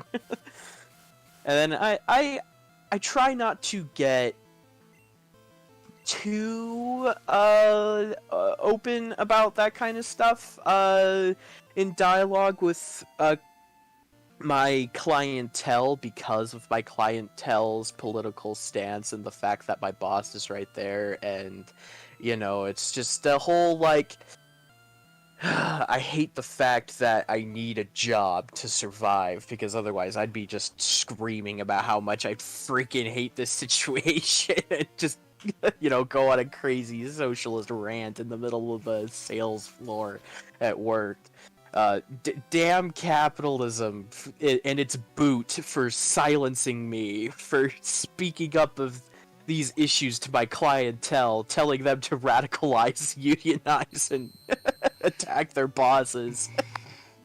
Totally freedom of speech, except we completely incentivize everything for you to not have that. Exactly. I'll tell you though, if it wasn't for the fact I need money to survive. Well, that's how they get you. That's how they get you. That's how they win. And it sucks, but I do everything in my power off the clock. They force you to play the game. That's how. They do. Yep. Because there were people who weren't playing the game, and they were forced into the game regardless. Mm-hmm.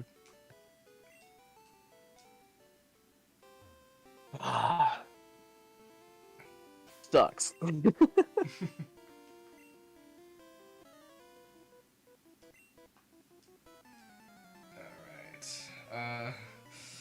It is technically early, but very late for me, so I'm probably gonna try to fight Surge and then finish for the night.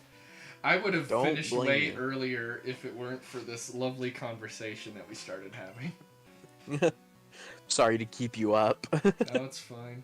But I do have limits, and I shouldn't stay up too much into the morning because I will need sleep. So. Yeah. Okay, who am I gonna use? I'm gonna do Pikachu again. I'm just terrified of these Voltorbs because I'm like, yep, exactly that. They're gonna explode at any moment.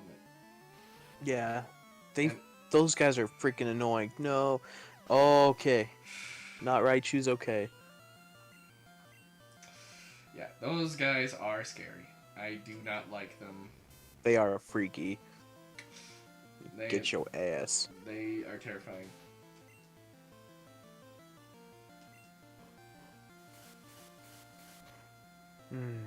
Played any other games other than just Pokemon recently? I have played Twilight Princess. I'm getting very near the end. Nice. I started Ocarina of Time with my cousin because we've been doing our own games together too, and so we finished Resident Evil 4, and so we needed something else. Nice. Oh, and we also finished Silent Hill 3. That was our other one. Oh yeah, you told me about Silent Hill 3. Remember that one. Technically, we were doing BioShock Infinite, but that was with another cousin, so that other cousin wanted to see that even more, so we're just leaving that one on hold. So Ocarina, Twilight Princess. Sometimes I do Spyro with Eliza and Dylan, and that's mostly it lately. Okay.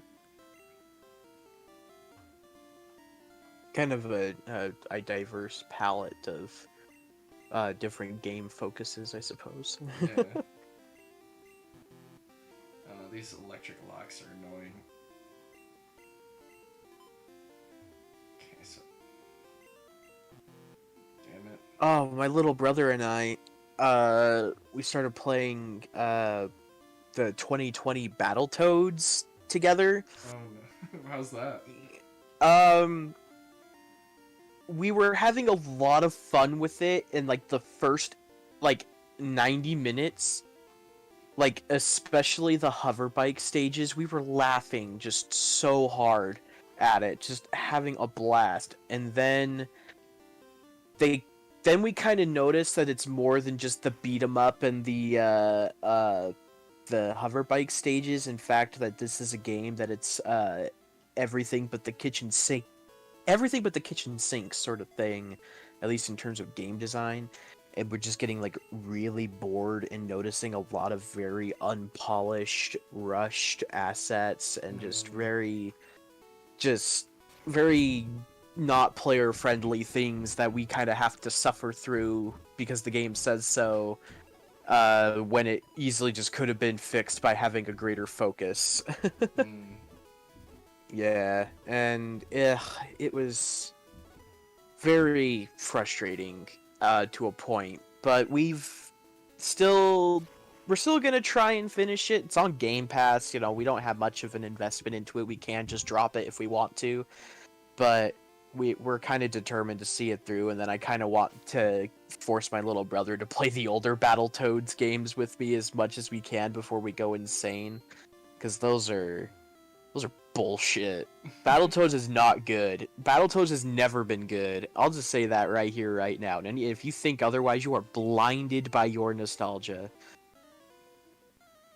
Alright, time to fight this lieutenant with our Pokemon. Ugh. This guy's a level 28. It's pretty high for where he's been at this point. That's a really good Raichu sprite. I really like that sprite.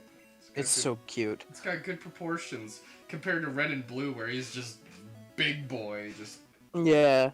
Just a I fatty. love. I really do love Yellow. It's obviously the definitive Gen 1 experience. Okay, nice bye one bye shot. Raichu. Nice one shot, bro. I did want to really prepare though, because level 28 is a lot higher than most things were. So. Oh yeah. Just as a backup.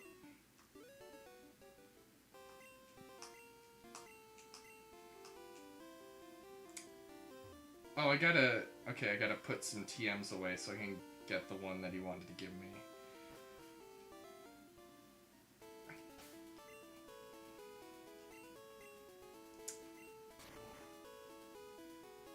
Let's put this away.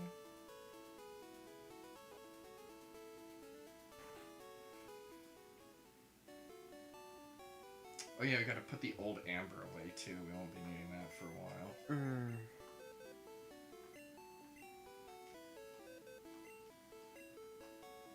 Oh boy! Oh, I finally finished the Oni plays of Resident Evil 4. That was fun. It was. I really have liked their Digimon one too, and Yeek. It's actually really interesting how it's really interesting I need how to they catch like up. that one. Like in its own way. It kind of reminds me of their Kingdom Hearts playthrough where they kind of like it in some way, but like in spite of it almost. Because there's just like, you know, interesting stuff at its heart, even though it's bizarre. Oh yeah. It is interesting though, because I was expecting, oh, they're probably just gonna rip this apart, aren't they? But they've actually been surprisingly sympathetic. And just really upset at, like, stupid grinding and stuff like that. Oh, one of my, probably my favorite, Oni Plays moment, post, you know, them getting back together to do their plays with, Julian and Ding Dong, has been, in one of the Digimon episodes, they made up a fake Eggman game, and it was just so funny. Like... Oh my god. They just, like, keep building on it, and it's... Oh, man, it's just a classic moment, in my opinion. They uploaded, a spring 2021 best of that has a lot of the best Ding Dong and Julian stuff in there.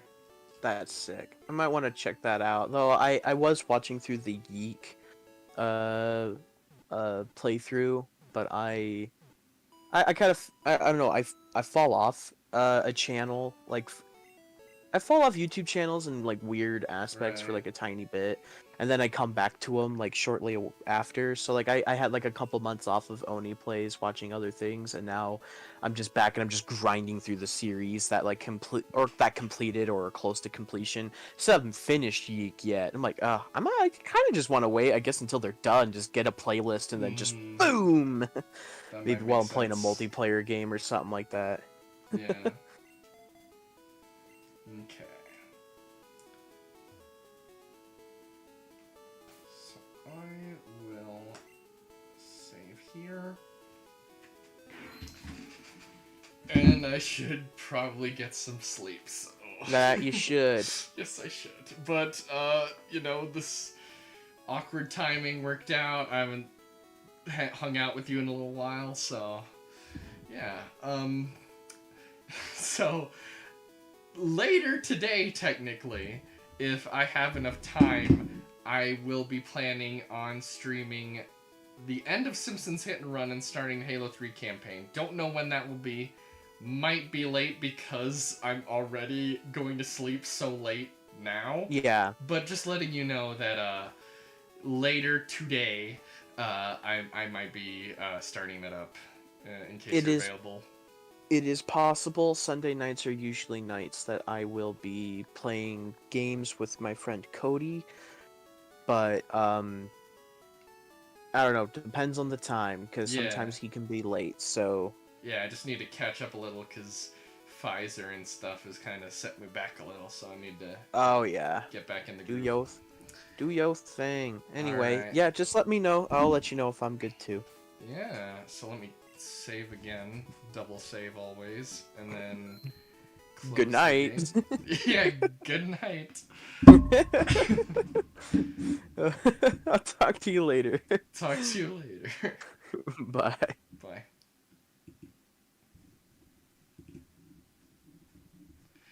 Okay, now I just need to find someone to raid, and it is late, so I'm just gonna like find someone quick.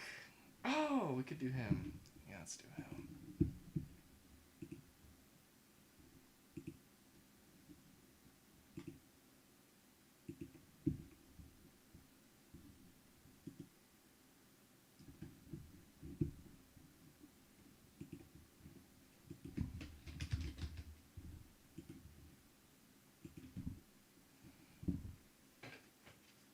Okay, so I'll send you guys on your way. I need to get some sleep because it is 9 in the morning here. And maybe later today I'll be doing some Simpsons Hit and Run and Halo 3 campaign, so hopefully you guys can join for that. And with that, I will send you guys on your way and see you next time.